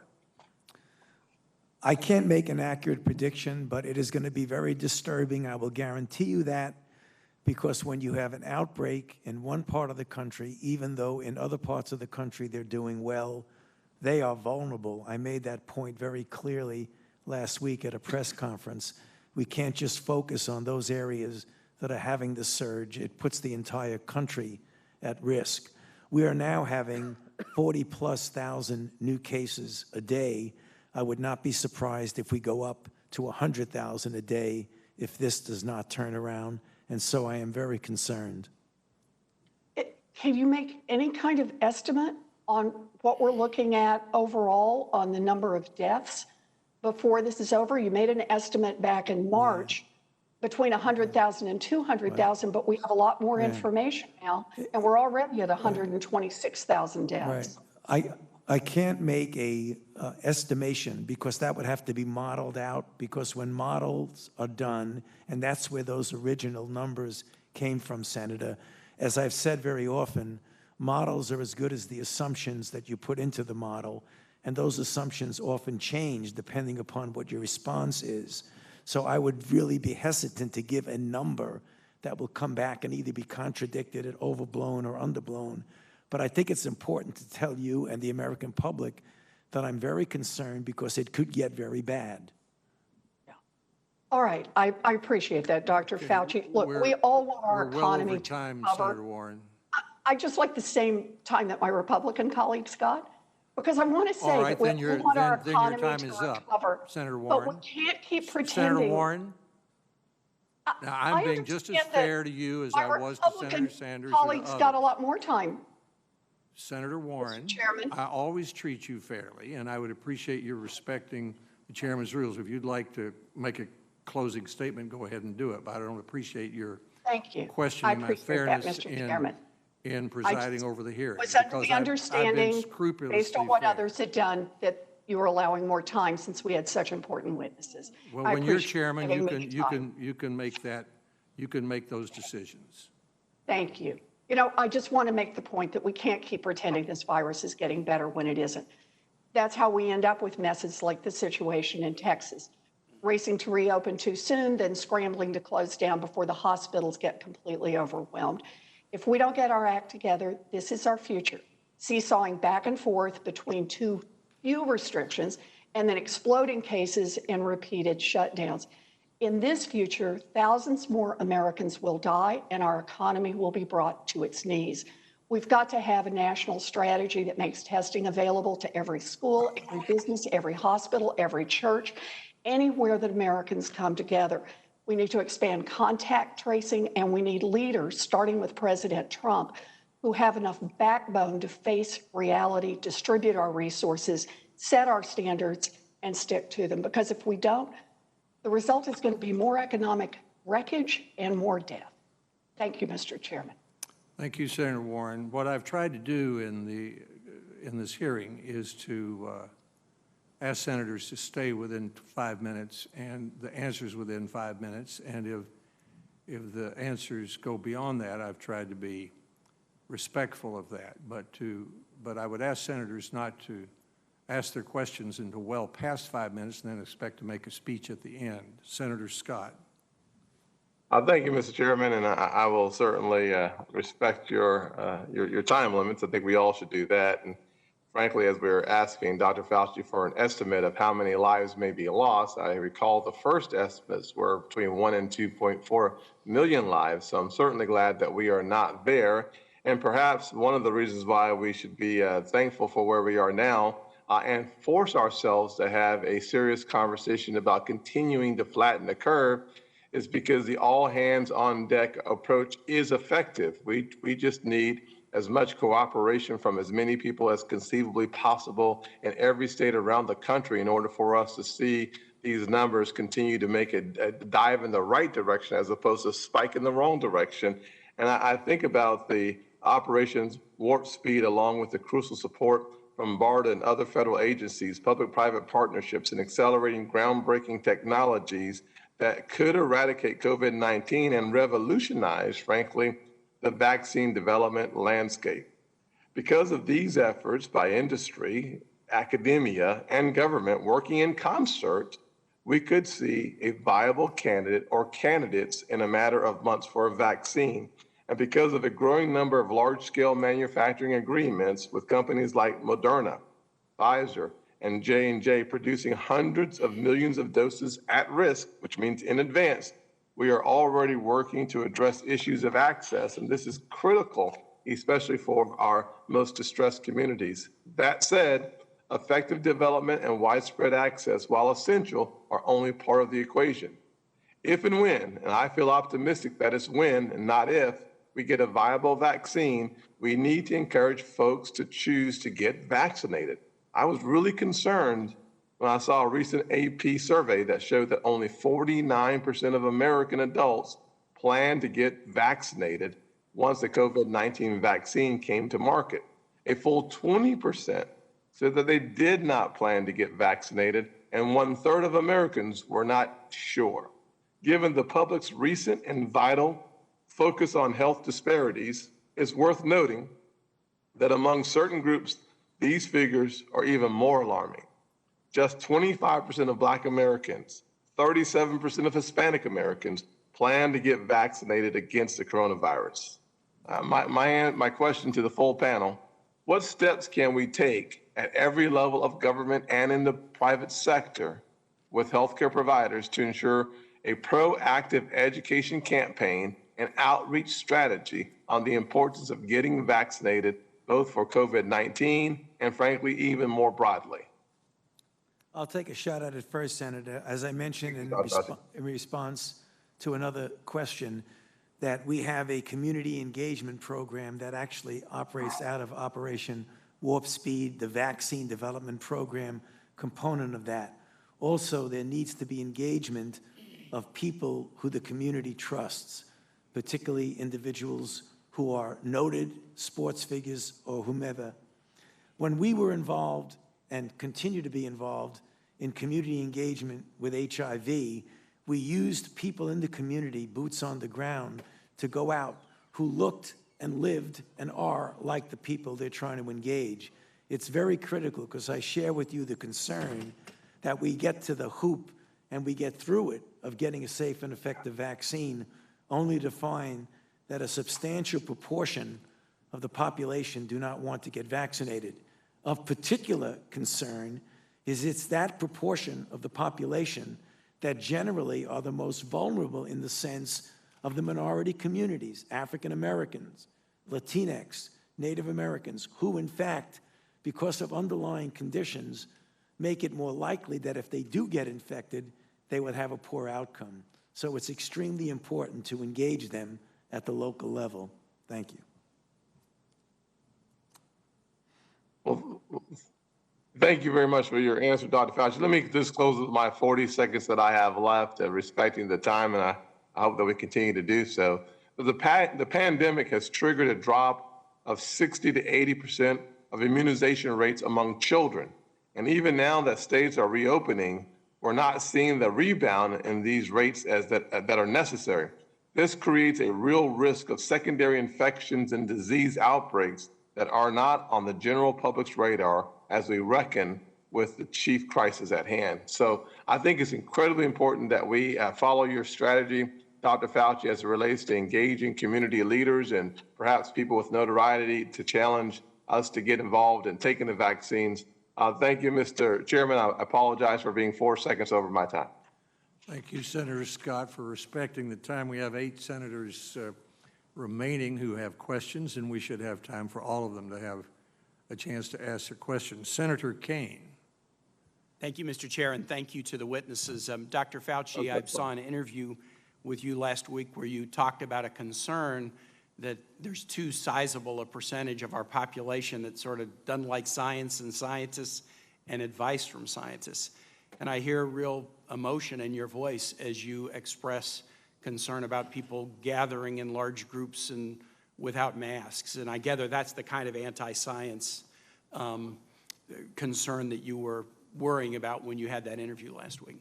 Yeah, that is part of it, Senator, yes, because a disregard of recommendations that come from authorities only because it's a recommendation. I think the attitude of pushing back from authority and pushing back on scientific data is very concerning. We're in the middle of a catastrophic outbreak, and we really do need to be guided by scientific principles. And this could cause problems down the road if we get to a vaccine, but people don't want to get the vaccine. So we all have to message this pretty strongly. Dr. Redfield, I want to thank you. I was going to ask you a question today that I've been asking over and over again. Why does the CDC's guidance for institutions of higher education not even mention the word testing? But as soon as your testimony was done this morning, the CDC website changed. And there are now guidelines for the institutes of higher education with fairly extensive recommendations and guidance, not mandates about testing. I didn't have a chance to read them, but I saw them popped up on the CDC website, and I wanted to thank you for that. Your testimony, Dr. Redfield, today, and some of the written testimony talks about the fact that the public health system relies on timely and accurate data systems, but that we've underinvested in them. And the crisis has, quote, highlighted the need to continue efforts to modernize the public health systems. Last year, I introduced a bill called the Saving Lives Through Better Data Act. It was with Senator Isaacson and Senator King. And colleagues were helpful in this. We were able to get $50 million in December in the appropriations deal, and then another $500 million in the CARES Act. But I would urge my colleagues to do even more because the request from our public health communities is significantly more sizable. I hope we might be able to get that into a next COVID package. Dr. Fauci, this is a challenging question, challenging how to figure it out. The CDC last week said that a new group that we have to consider at risk is pregnant women and lactating women. The NIAID's remdesivir testing and vaccine testing often doesn't include pregnant women, I think for some safety reasons. But we would want to make sure that pregnant and lactating women have access to treatments and access to vaccines. So how will we be trying to do research and testing so that the women can safely access these treatments or vaccines? That is a great question. It applies also to children. So what we're doing with the vaccine is you do a phase 1 trial in normal, healthy adults, not pregnant, not children, and you show initial safety. Then when you move into this phase 2 and 3 studies, if you get even the slightest glimpse of efficacy and safety in that population, you go back and do a phase 1 in pregnant and lactating women, as well as in children. And if that is safe there, you bridge the data so that you could use the efficacy data that you already started to apply back to pregnant women. I see. That's how you do it. Let me ask you this. At this point, is the nation's goal with respect to coronavirus to mitigate it or suppress it? You know, vaccines right now, you're talking about vaccines, sir? No, I'm just talking about what is our goal? Are we trying to mitigate or are we trying to suppress? You know, it depends on where you are. There's containment and mitigation. So if you have a level of virus that's low enough that you can adequately contain by the standard way of identification, isolation, contact tracing, particularly if you make sure you link the identification with isolation, because if you just do contact tracing without isolation, it's not going to work. When you get into a situation... If I could, Dr. Fauci, because I don't want to go over time, I want to say just one thing about testing real quick. Admiral Girard, when you were here last, you said we would have capacity to do 40 to 50 million tests a month in September. That's about 1.3 to 1.7 million a day. On May 12th, we had done about 310,000. Yesterday, we did 560,000. Are we going to get to 1.3 to 1.7 million tests a day by September? So thank you for asking that. We will absolutely have the capacity to do that. It's depending on the need. And again, as you might expect, a few weeks ago, the need for testing was much less than it is now. We had a good system that, it was actually very good that we were able to identify an increase in positivity very early. But obviously, with the outbreaks we're having now, we need to massively surge testing in those areas. We will have that capability across the board. And yeah, we'll have that. And that's assuming no pooling. When we start pooling these together, 3, 4 tests, then you do the math. So I'm never going to be happy until we have more tests that we never have to say the word test again, but we're going to be in reasonably good shape given those parameters. Thanks, Mr. Chair. Thank you, Senator Kane. Senator Romney. Thank you, Mr. Chairman, and thank you to each of the panelists for the sacrifice and the effort that you've been making over these past several years, or past several months, as well as years. As you know, because we didn't know a great deal about this virus, as it first sprung on the scene in America, we asked the American people to basically shut down their lives, cut back on flying, family reunions, funerals, church services, restaurants, bars, theaters, everything got shut down. Well, now it's end of June, and hopefully we've learned something about how this disease actually spreads.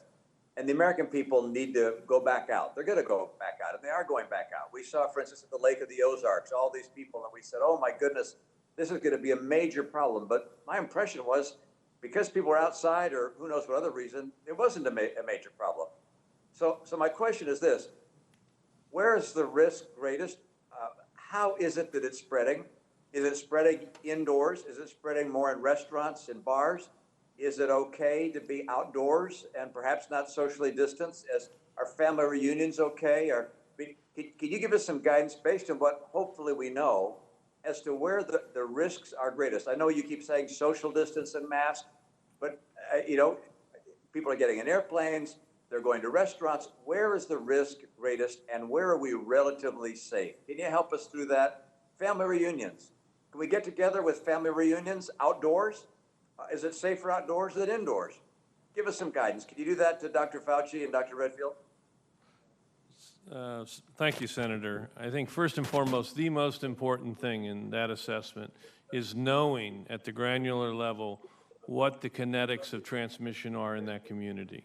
As I mentioned, we have 130 counties right now in the United States where we consider them, quote, hotspots.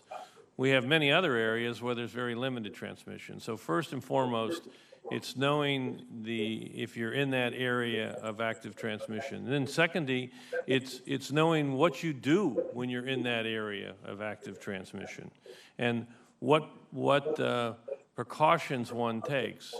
I think got to be brief, doctor. I only got 5 minutes. All right. Well, I think those are the two things. I will say that there's just more and more data showing that the use of face coverings and masks are an effective way to prevent transmission in these gatherings. And I think we're just going to come back and tell you the most important thing, if you're within a community with limited transmission and you're wearing face mask, or there's significant transmission, you're wearing face mask, and you practice those social distancing, hand washing, that's the best recommendations I can tell you. Yeah. In addition, Senator, outdoor better than indoor, bars really not good, really not good. Congregation at a bar inside is bad news. We really got to stop that right now when you have areas that are surging like we see right now. But in answer to your question, a little bit more granular, outdoor is always better than indoor. If you're outdoor distance, as Bob said, wear a mask if you can, but you can have some social interaction. The one point I want to make very briefly is that we should not look at the public health endeavors as being an obstruction to opening up. We should look at it as a vehicle to opening up, so that you don't want to just restrict everything, because people are not going to tolerate that. So you can get outdoors, you can interact, wear a mask, try to avoid the close congregation of people, wash your hands often, but don't just make it all or none. We've got to be able to get people to get out and enjoy themselves within the safe guidelines that we have. So make public health work for you as opposed to against you. I very much appreciate those responses. I think it'd be extraordinarily helpful for all of us as we're going about our lives if there was data that indicated where people are getting infected. Were they in a bar? Were they in a restaurant? Were they outdoors at a pool? I've heard reports that virtually nobody has been infected if they're outdoors. Is that true or not true? Given how long we've been at this, we've got to have more granular data so people know where there's greater risk. How many people, for instance, have been infected as a result of flying on airplanes? We have to know that. If we can publish that information for the American people, they will know where they can be safe and go back. Of course, continuing social distancing and wearing masks, but we need that data. Finally, I'll just ask an answer. Who is responsible for distributing the vaccine? What person or what agency determines how the vaccine, when it's available, will be distributed? Well, thank you, Senator. This is a central function of CDC where we really help with vaccine distribution throughout the nation, childhood vaccines. So that's the CDC. That's on your shoulders. Thank you. Mr. Chairman, back to you. Thank you very much, Senator Romney. Senator Hassan. Well, thank you, Mr. Chair, and thank you to all the witnesses for being here and for the teams you lead. I know how hard everybody is working. Dr. Redfield, I want to start with a question to you. 43% of the deaths in this country have been in nursing homes or long-term care facilities. In my state of New Hampshire, 80% of our deaths are attributed to residents of nursing homes and long-term care facilities. In mid-May, the White House urged states to complete COVID-19 testing on every nursing home worker and resident within 14 days. A month and a half later, that still has not happened. CDC has since put out different guidance on nursing home testing, calling for a baseline test for residents and weekly testing for nursing home workers. Given the widespread outbreaks within nursing homes and unique risks posed to residents, what is CDC doing to ensure that states carry out the recommendations for nursing home testing issued by CDC on June 13th, and how many states have met these guidelines so far? Thank you, Senator. We are working in close contact with CMS on that issue. As you say, we're not an enforcement agency. We make recommendations. But I'm asking, and my time is short, I'm asking what you are doing to keep track of compliance with guidelines.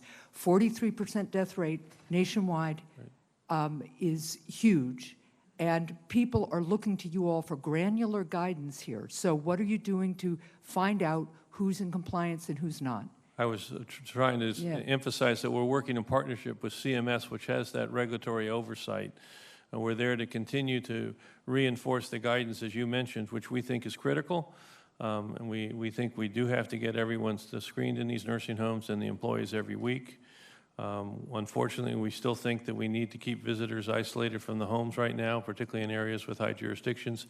But the regulatory function of this is CMS, but we are really meeting with them daily to see what more we can do to try to ensure that there's greater compliance.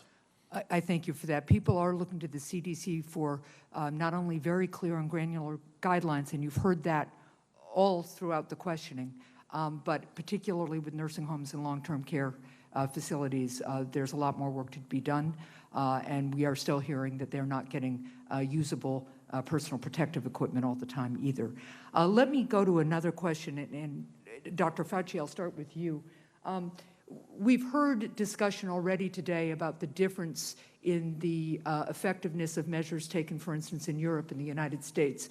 This is a graph that shows the disparity between new confirmed cases per million residents over the previous 7 days between the United States, Europe, Canada, and Japan. The disparity is eye-popping. Surveys suggest that mask wearing in the United States occurs less frequently than in Europe. You and our witnesses have been very clear on the importance of mask wearing in public places. Do you attribute the improvements in Europe to more widespread use of masks, or are there also other specific government policies or individual behavioral differences that you believe should be incorporated into our national strategy? It's certainly masks play a role, but there are a number of other multifaceted things in each of those very disturbing graphs that you show. Yeah.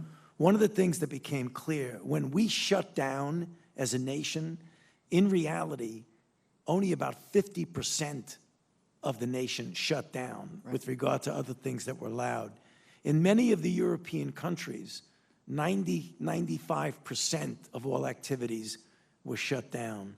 So that is one of the reasons why you saw, particularly in Italy, which shut down to a much greater extent than we did, the cases came way down in a sharp curve downward and then stayed. So it's not only masks, it's the fact that the countries in Europe and the other countries you have there had a much more uniform response. We're a very heterogeneous country, and we had a heterogeneous response depending whether you are in the Northeast, Southern, West, or what have you. So there's a number of other factors, probably some that we still don't even understand. Well, thank you. And I'm going to move on to just one other issue, and it's really just to urge Dr. Redfield and the CDC to issue additional guidance for schools in particular on reopening. I understand that you are continuing to do that.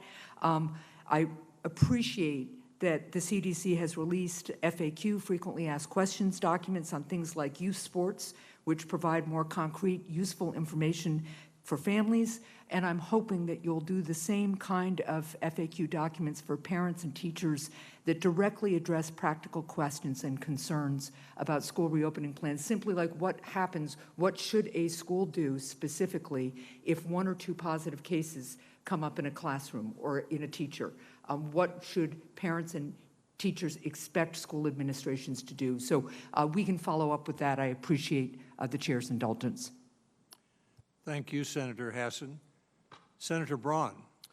Thank you, Mr. Chairman. I've got 2 sets of questions, and I'd like for Dr. Fauci and Redfield to give about a minute each to the first. I want to get the broad numbers I think, Dr. Redfield, you might have been on record that you think there's 10 times as many cases out there as, and I know that's a guess. I'd like to know, because if that's the case, all of a sudden the fatality rate goes from 5% down to 0.5%, 20 times as many cases, of course, 2.5 down to 0.25. What is start with you, Dr. Redfield, how many cases you think we actually have out there? And then how many vaccinations and our herd immunity combinations as a percentage of our total population do we need to get to for this thing to be in the rearview mirror? So we got a few big numbers to kind of relate the journey ahead. Thank you very much, Senator. Quickly, we now know that this virus began to really spread in the United States in March. And between March and the end of May, we've been able to do antibody testing, and that's what allowed us to understand how many people were really infected. So that during that period, it was our best estimate about 10 to 1. So we're probably talking over 20 million, 22 million Americans have been infected. I don't want people to assume that's the same ratio now in June and July going forward, because You think it's more than that? no, I think it's going to be less because we're doing more and more testing, okay? But clearly, it gives us a good idea. The extent of infection was more in March, April, and May. Not 2 million individuals, but more closer to 20 million individuals. And what is your opinion of how many individuals we need vaccinated and/or having herd immunity before this thing goes into the rearview mirror? Yeah, Tony may comment on that too. It's really got to be over 70% of the population has got to be immune before we even see any impact of herd immunity. Dr. Fauci? No, yeah, I totally agree. Given the transmissibility, which is highly efficient, you're going to need somewhere between 70 and 85%. I would say 70 at the lowest. Okay. Second set of questions would be on the issue of herd immunity, because, of course, we've got we don't know how long it's going to take to have an effective vaccine. And I'm guessing when you're talking about herd immunity, it's got to actually confer immunity if you get it, and there might be some uncertainty. Let's assume you do get the immunity. What is the, how do we go about the approaches that we've used to this point? Is herd immunity going to be something that you think will march through if we take the strategy of having a different approach for younger people that seem to have lower hospitalization rates and less significant consequences? Because I think that's another thing we need to know, because I think that's already going to be done by each individual in a way as they size up their own personal risks. So how much can we count on herd immunity? I can answer quickly and then turn it to Tony. I think it's important to realize even now we're probably looking at somewhere between 5 and 8% of the American public has experienced this virus. So for me, herd immunity as a basic strategy, you're talking about a multi-year strategy. This is why it's so important that the alternative strategy is a biological countermeasure in the development of a vaccine. One of the issues that might be complicating, I don't think it's going to be something that is going to be any kind of a showstopper, but we've got to realize, and as Senator Paul said, we have to be humble and know there's a lot we don't know. And what we don't know is what the durability is. In other words, so if you wind up getting herd immunity to 75, 80%, what we need to learn, and only time will teach us this, is how long this immunity lasts. Is it a year, 2, 3, 4, or is it even less? Is it months? We don't know. When we find out, then that will inform us as to whether or not, if you get a vaccine, how often you need to boost it. So we have to realize we don't really know the answer to your question in any definitive way. At least that gives us some clarity, some parameters to live within. Senator Hassan stressed the point of protecting the most vulnerable, because to me, the one thing it looks like we can certainly do is to take that highest risk group from the data we've already got and build, in essence, an iron dome around them as the one thing that would seem to be the most important thing to do where you get certain results. And I think that has to be in place as the uncertainty of herd immunity and when we get an effective vaccine actually converge. I might add, we always think about herd immunity with regard to natural infection and/or vaccination. But when you want to talk about protecting the vulnerable, we want to see if some of the other programs that are more prophylactic treatment programs, like passive transfer of plasma or monoclonal antibodies or hyperimmune globulin, those are some of the things that you can do to protect the vulnerable until we do get an effective vaccine. Thank you. Thank you, Senator Braun. Senator Smith. Thank you, Chair Alexander, Ranking Member Murray. It's good to see all of you today, and thank you again to our panelists. So we need robust surveillance and occupational testing if we are going to safely reopen our economy and our schools, our nursing homes and our group homes to make sure that they're not a conduit for infection. And we're seeing this. A good example of this is in New York State, where employees in nursing homes are required to get a COVID-19 test twice a week. So here's the problem if you're a worker. Who pays for that test? Is it my employer? Is it my private insurance, if I have insurance? Or do I have to pay for it out of my pocket? So I'm thinking about that low-wage worker working in childcare or food processing, or maybe as a security worker or a janitor. And the average cost of a test is somewhere in the neighborhood of $75 to $150, though there are reports of people being charged over $6,000 to be tested, assuming you can find a test. So this is my first question. Last week, federal agencies posted guidance on this question, and the guidance said that health plans are not required to cover the full costs of tests for surveillance or occupational reasons. And the federal testing plan, which talks about the value of surveillance testing and occupational testing, is silent on this. So let me ask you, Dr. Fauci, do you agree that we are going to be better able to contain the spread of COVID-19 and save lives if we have surveillance testing? No doubt surveillance testing is going to be a very important part of the program to understand not only the current penetrance of the virus in society, but where it's going. Short answer to your question is it's going to be very important in our public health measure. And would not also the price of these tests or the ability to pay for these tests be a pretty significant barrier to having that surveillance happen? I think common sense tells you that. If people cannot pay for it, they're not going to do it. And that's one of the reasons why we got to figure out how we can do it without having the stress of people who can't afford it to be part of that process. And of course, the worry, of course, is that this ability to pay for these surveillance tests, or this kind of surveillance testing, that could really tend to exacerbate underlying inequities, since a lot of frontline workers and essential workers who don't have the privilege of working from home are much more likely to be Black and brown and indigenous people, people of color. Isn't that right? As in all cases, that people who are economically not able to engage in some of the things that benefit others, they always, in general, get a short end of the stick on that, and that's what we have to be concerned about. Right, right. Well, colleagues, I think this is a really important place where we have the potential to work together to make sure that as we expand surveillance testing and occupational testing, as we look at our schools, our higher institutions of higher education coming back, that we have the ability to do this, and that the ability to pay for that test isn't a barrier. So I appreciate, Chair Alexander, you mentioned this at the beginning. Others of my colleagues have mentioned this, and I think this is a place where we could work together in a constructive way. I want to ask a question specifically related to vaccines, because there's been a lot of discussion about this, a lot of discussion about how we can make sure that people trust these vaccines, that they are safe, that they work, and that the long-term consequences, potential negative side effects, we understand those. So let me just ask, maybe I'll ask you again, Dr. Fauci, how do we trust a vaccine that has only had a short number of months potentially being tested in a human body? There are a couple of ways to overcome that. First is that you have a large number of people in the trial.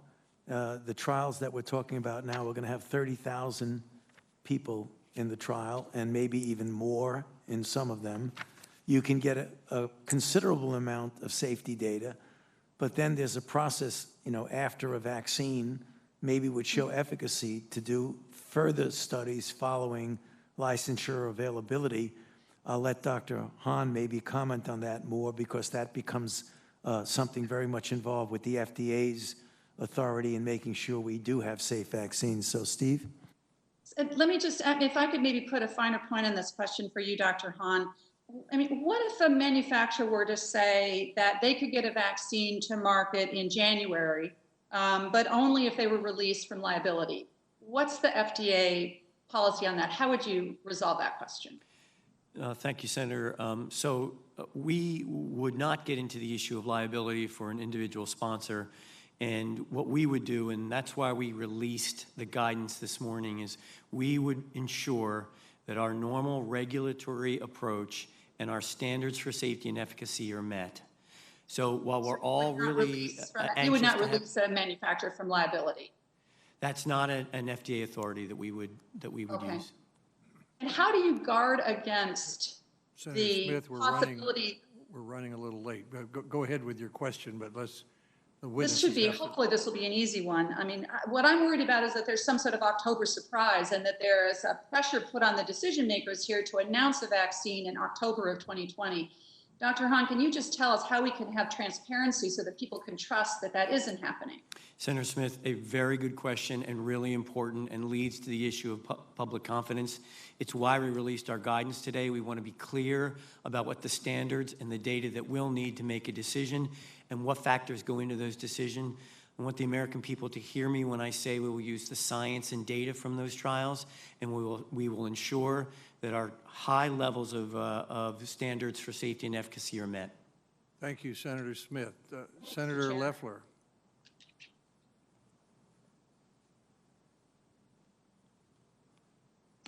Good morning. Thank you all for being here. Sorry I can't be there in person. I wanted to ask Dr. Redfield, can you outline what steps the CDC is taking to look at, as we prepare for handling both the flu and COVID-19 season simultaneously this fall? I know the CDC recently developed a test that diagnoses both COVID-19 and the flu, but what other activities is the agency engaged in? And are there any novel approaches that you see in terms of implementing this? Would love to hear about the agency's process for approaching the season this fall, and your thoughts there. Thank you very much, Senator. I think it's really important to recognize that it is going to be difficult with flu and COVID this fall. First and foremost is to try to increase the American public's acceptance of flu vaccine. As you know, less than 50% accept it. We're working hard to begin to reach out, particularly to groups that have been underrepresented, to try to build that confidence in vaccination. We've worked with the manufacturers to see if they could boost the amount of vaccine that would be available. They've now increased their commitment to almost 189 million doses. CDC bought another 7.1 million doses. Normally, we buy about 500,000 to be able to be available to the states and local health departments for uninsured adults. We increased that to 7.1 million doses. We've augmented our commitment to the children vaccine program, anticipating that there's going to be more children that will qualify in light of the unemployment. So those are some of the areas that we've begun to prepare for. Thank you.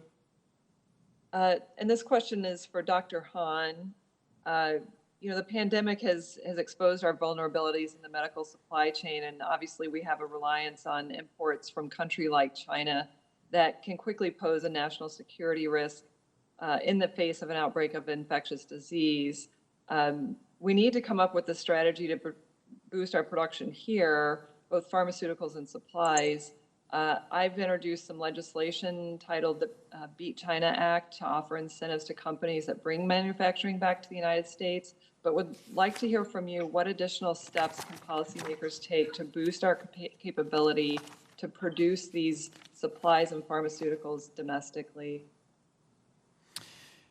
Thank you, Senator Loeffler, and thank you for your leadership on this. I think one, issue that we can all agree upon is the lack of redundancy in the supply chain and the dependency that we've seen during the COVID-19 pandemic has been a problem.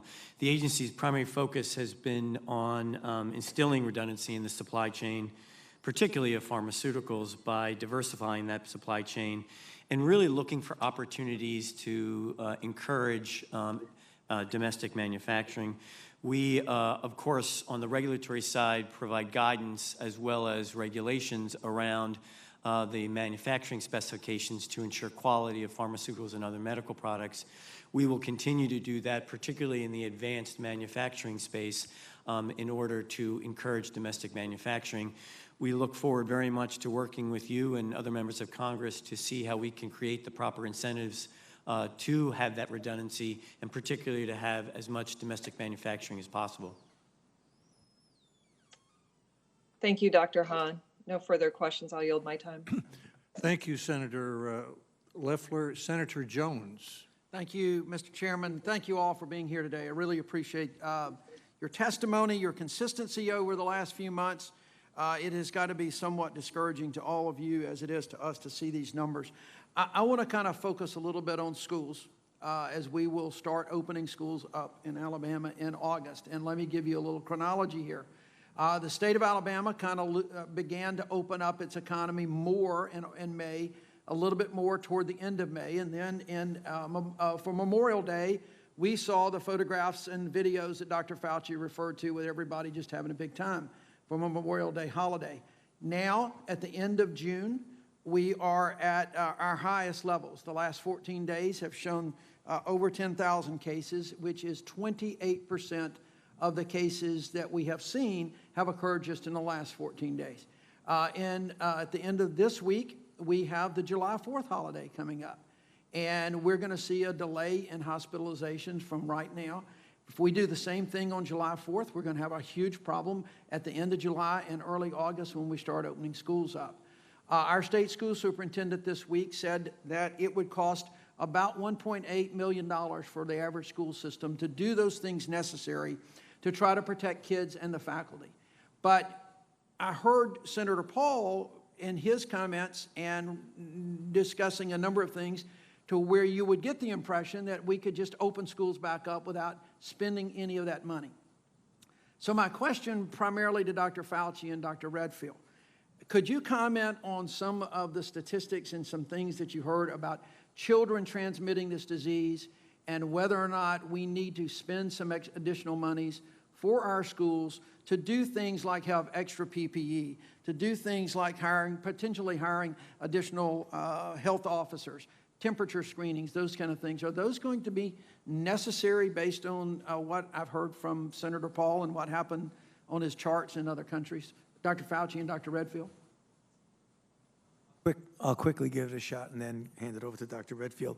We don't know precisely. I think the data that was very interesting that Senator Paul showed about school openings and not seeing any real obvious surge in cases is important, but we don't really know exactly what the efficiency of spread is. First of all, how many children get infected. That was the reason why in my opening statement I mentioned the study that we're doing at the NIH of 6,000 families looking at children, what is the rate of their infection and how often do they infect their families. Because if it's true that the rate is down, we know that they don't get seriously ill with hospitalizations when they get infected.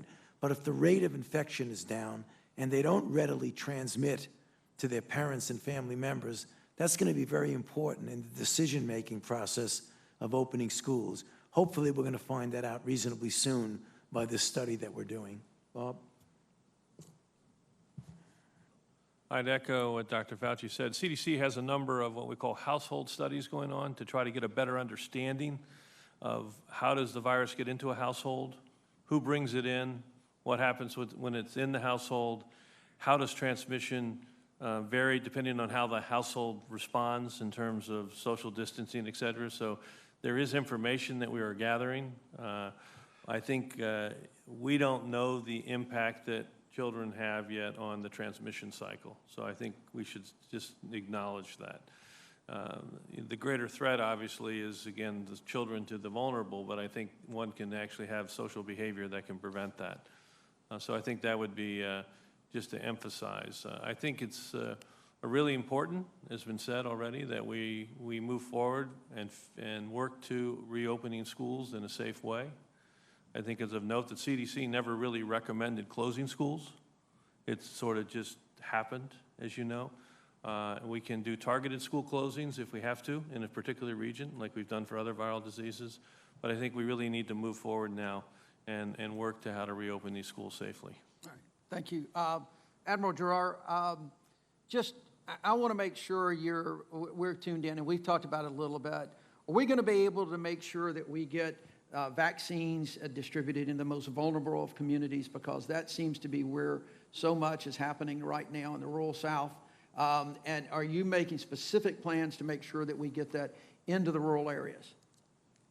So thank you very much. So we all work on parts of this problem, right? So the CDC actually controls the distribution, but what my office does, running the National Vaccine Program, does things like the Morehouse grant, that cooperative agreement that we announced last week, that really reaches into the rural, into the Hispanic, into African American, to really have the community, the people who are in that community, not only link to services like testing, but to lay the groundwork for vaccine acceptance, because we know that the burden of disease is fundamentally burdened on these individuals. So these are the people, assuming the science works out, that we want to get vaccinated first. All right, great. Thank you. Thank you, Mr. Chairman. Thank you, Senator Jones. We know the witnesses need to leave about 1, and we're going to try to respect that. Senator Rosen.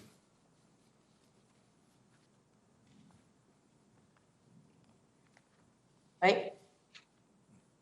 Hold on. Can you hear me? Yes, we can.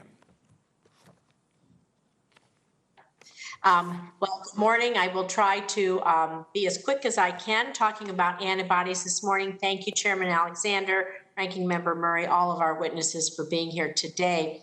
As our communities focus on how safely get back to work and school, just like we're all talking about, we know we have to follow the science and adapt to new information to be sure that we're making timely, targeted, and thoughtful decisions to protect both lives and livelihoods. So, Dr. Fauci, the last time you were here, we talked about the monoclonal antibody treatments, and I'd like to follow up on that conversation if we could.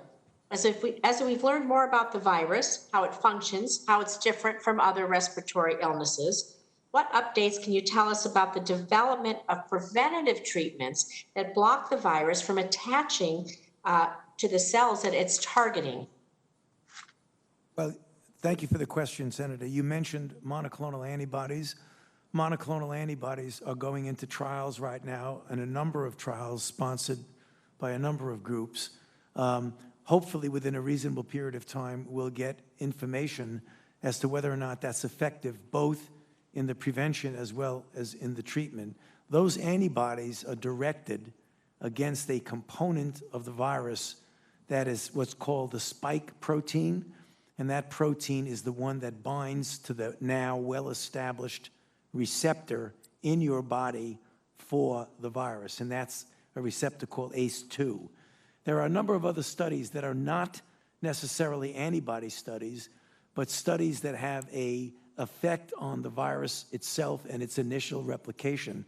In answer to a question that the chairman mentioned just a bit ago, is that there will be therapies that we will be giving, some for treatment early on and others for prophylaxis. And as we hope, as we get into the fall and winter, we'll have everything from small molecule treatments and prophylaxis to the kinds of antibodies that you're talking about. So there's a lot of activity going on to do that early in disease, both for prevention and for the treatment of early disease. Well, I know that you've been doing a lot of serology testing and that individuals are presenting with antibodies. So out of the 5 types of antibodies that people are most likely to have, which ones do most recovers patients? Which ones do they show? And if one of these specific antibodies are present, does that make a difference in if the patient can be reinfected or not? Are they effectively immune, at least for some period of time? What kind of answers does this give us if you do have the presence of certain antibodies? I'd love to give you a really precise, scientifically based answer, but the fact is, we don't know. Standard-wise, when you get an acute infection, you get an IgM antibody. As you go on in time and develop a more mature immune response, it becomes an IgG. There are subclasses of IgG, some more protective than others. The thing we don't know, Senator, that we will know in time, but it's going to take time to know it, is what the relationship between the neutralizing antibody and binding antibodies that don't neutralize, what is the relationship between the titer and the degree of protection, and what is the durability of protection? We've seen some puzzling things. We've seen people recover from COVID infection and find out they don't have very high levels of antibody. Could it be a cell-mediated response that got them through the illness? And some other individuals have very high levels, and we don't know how long those levels last. So we're getting there with regard to our knowledge, but it is going to take several more months to a year to really be able to definitively answer your question about the role of antibodies in protection following natural infection. Well, building upon that, I'd like to ask this question then. We know that this virus affects, is multi-organ. It can affect your kidneys, your lungs, your heart, producing strokes, all kinds of things, your digestive system, your sense of smell.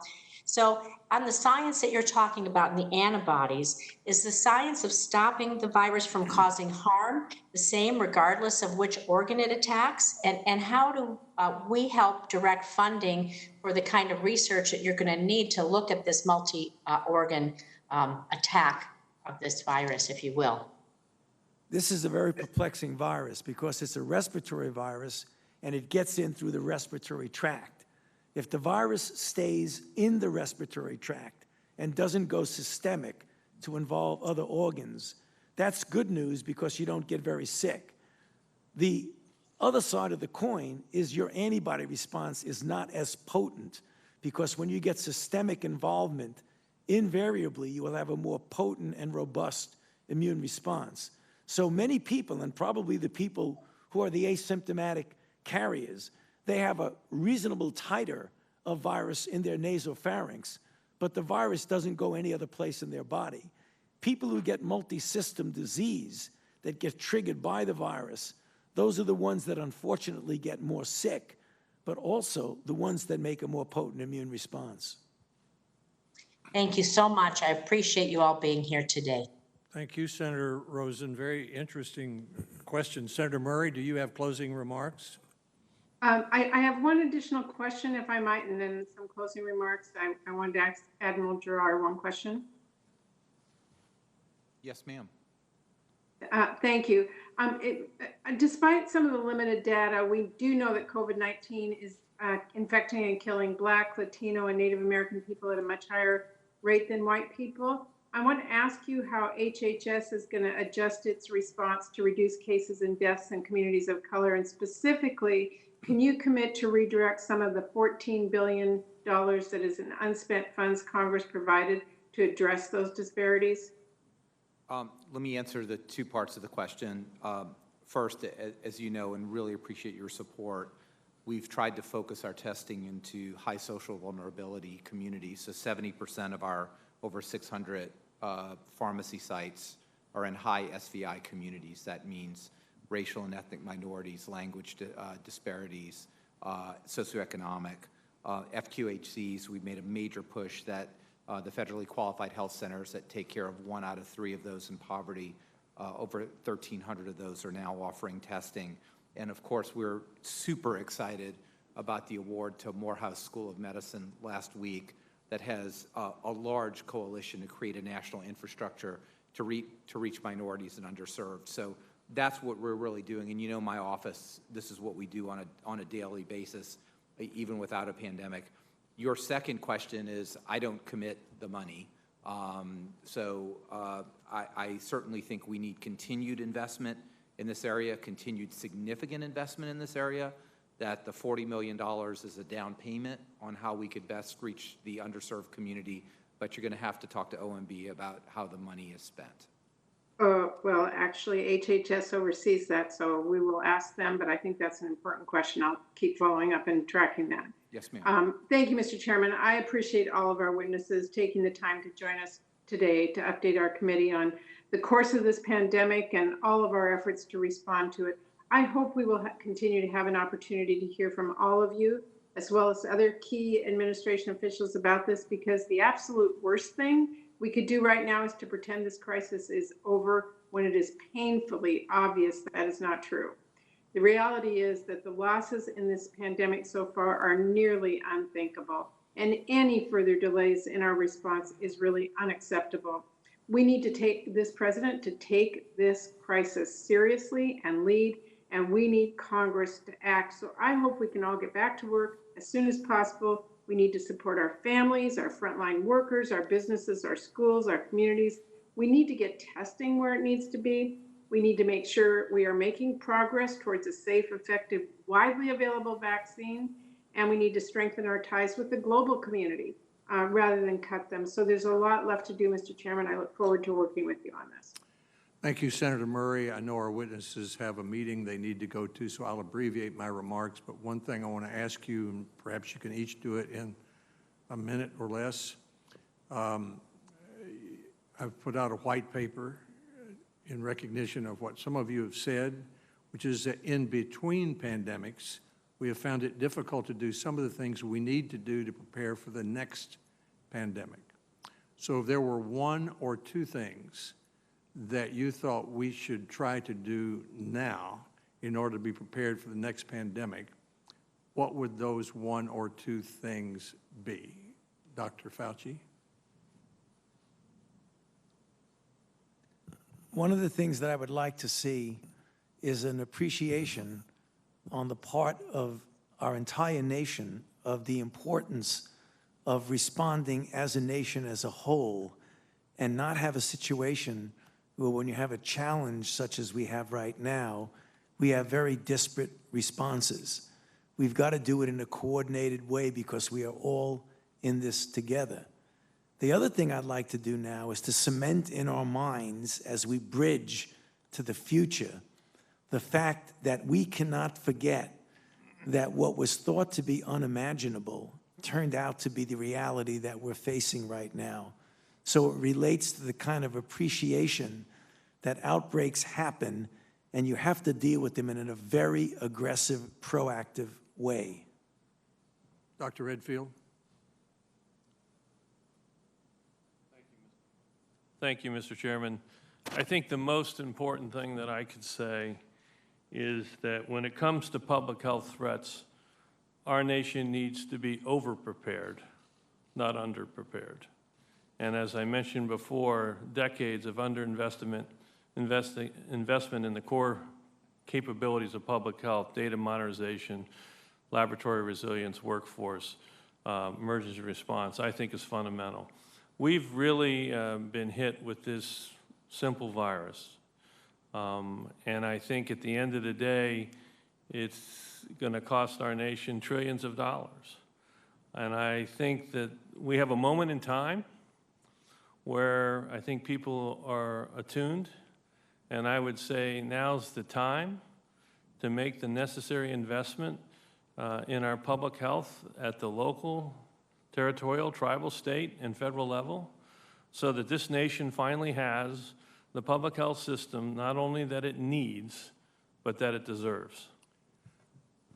Admiral Giroir? Of course, I agree completely with my colleagues, and we're all singing from the same hymnal here. I'll say three things. Number one, data infrastructure is really important. When we came into this, we didn't know how many ventilators were in use, how many tests were out there, were the tests positive or negative, who was being tested. I mean, the complete soup to nuts infrastructure that we need to make decisions. You need those data to make decisions and to allocate resources. And now that we built this on the fly, but we absolutely have to invest in that. Secondly, I would say resiliency of the healthcare system. Yes, we need to attack COVID, but what happens to everything else? We've seen cancer screenings go down by 80%, childhood immunizations plummet. Just about every other thing in the healthcare system was sacrificed for our COVID response. So it's not just the pandemic response, but it's everything else we need to do. And the third thing I would say is we continue have to focus on health disparities. If everyone was healthier in this country, if we invested into those, to hypertension, diabetes, obesity, all the things that could bring the general health up, you would not see as horrible of outcomes as we have in any pandemic. So working on health disparities that have been here for decades is, I think, critical to raise our general health and prepare us for whatever's going to hit us. Dr. Hahn, you can have the last word. Thank you, Mr. Chairman. First of all, thank you for your leadership on your white paper. I think that's really important to put this conversation forward. There are two things I want to emphasize. One is the data modernization, but from an FDA perspective, it's a very manual process to, number one, collect data on demand and also the supply chain. We need a very robust system to understand that. We also need a robust real-world evidence approach so that when we make decisions in real time during an emergency, doctors do that all the time, agencies do that, particularly during public health emergencies, we have the appropriate data infrastructure to collect real-world evidence and feed back into our decisions and then revise those decisions as needed, critically important for the agency. And the second thing is linked, and that is to my previous comments that Senator Loeffler asked about. We absolutely need redundancy in the supply chain, we need redundancy in manufacturing, and we need to emphasize the importance of domestic manufacturing. Thank you. Thank you, Dr. Hahn. Well, the one thing this sneaky, dangerous virus has reminded us is that there will be another sneaky, dangerous virus one day. And we know from experience that it may be easier to take the steps you've just described while our eye is on the ball rather than between pandemics because we get interested in other issues. I'm grateful to the witnesses for your time. I thank the senators on both sides of the aisle for really careful, insightful, and courteous questioning. The hearing record will remain open for 10 days. Members may submit additional information within that time if they would like. Thank you for being here. The committee will stand adjourned.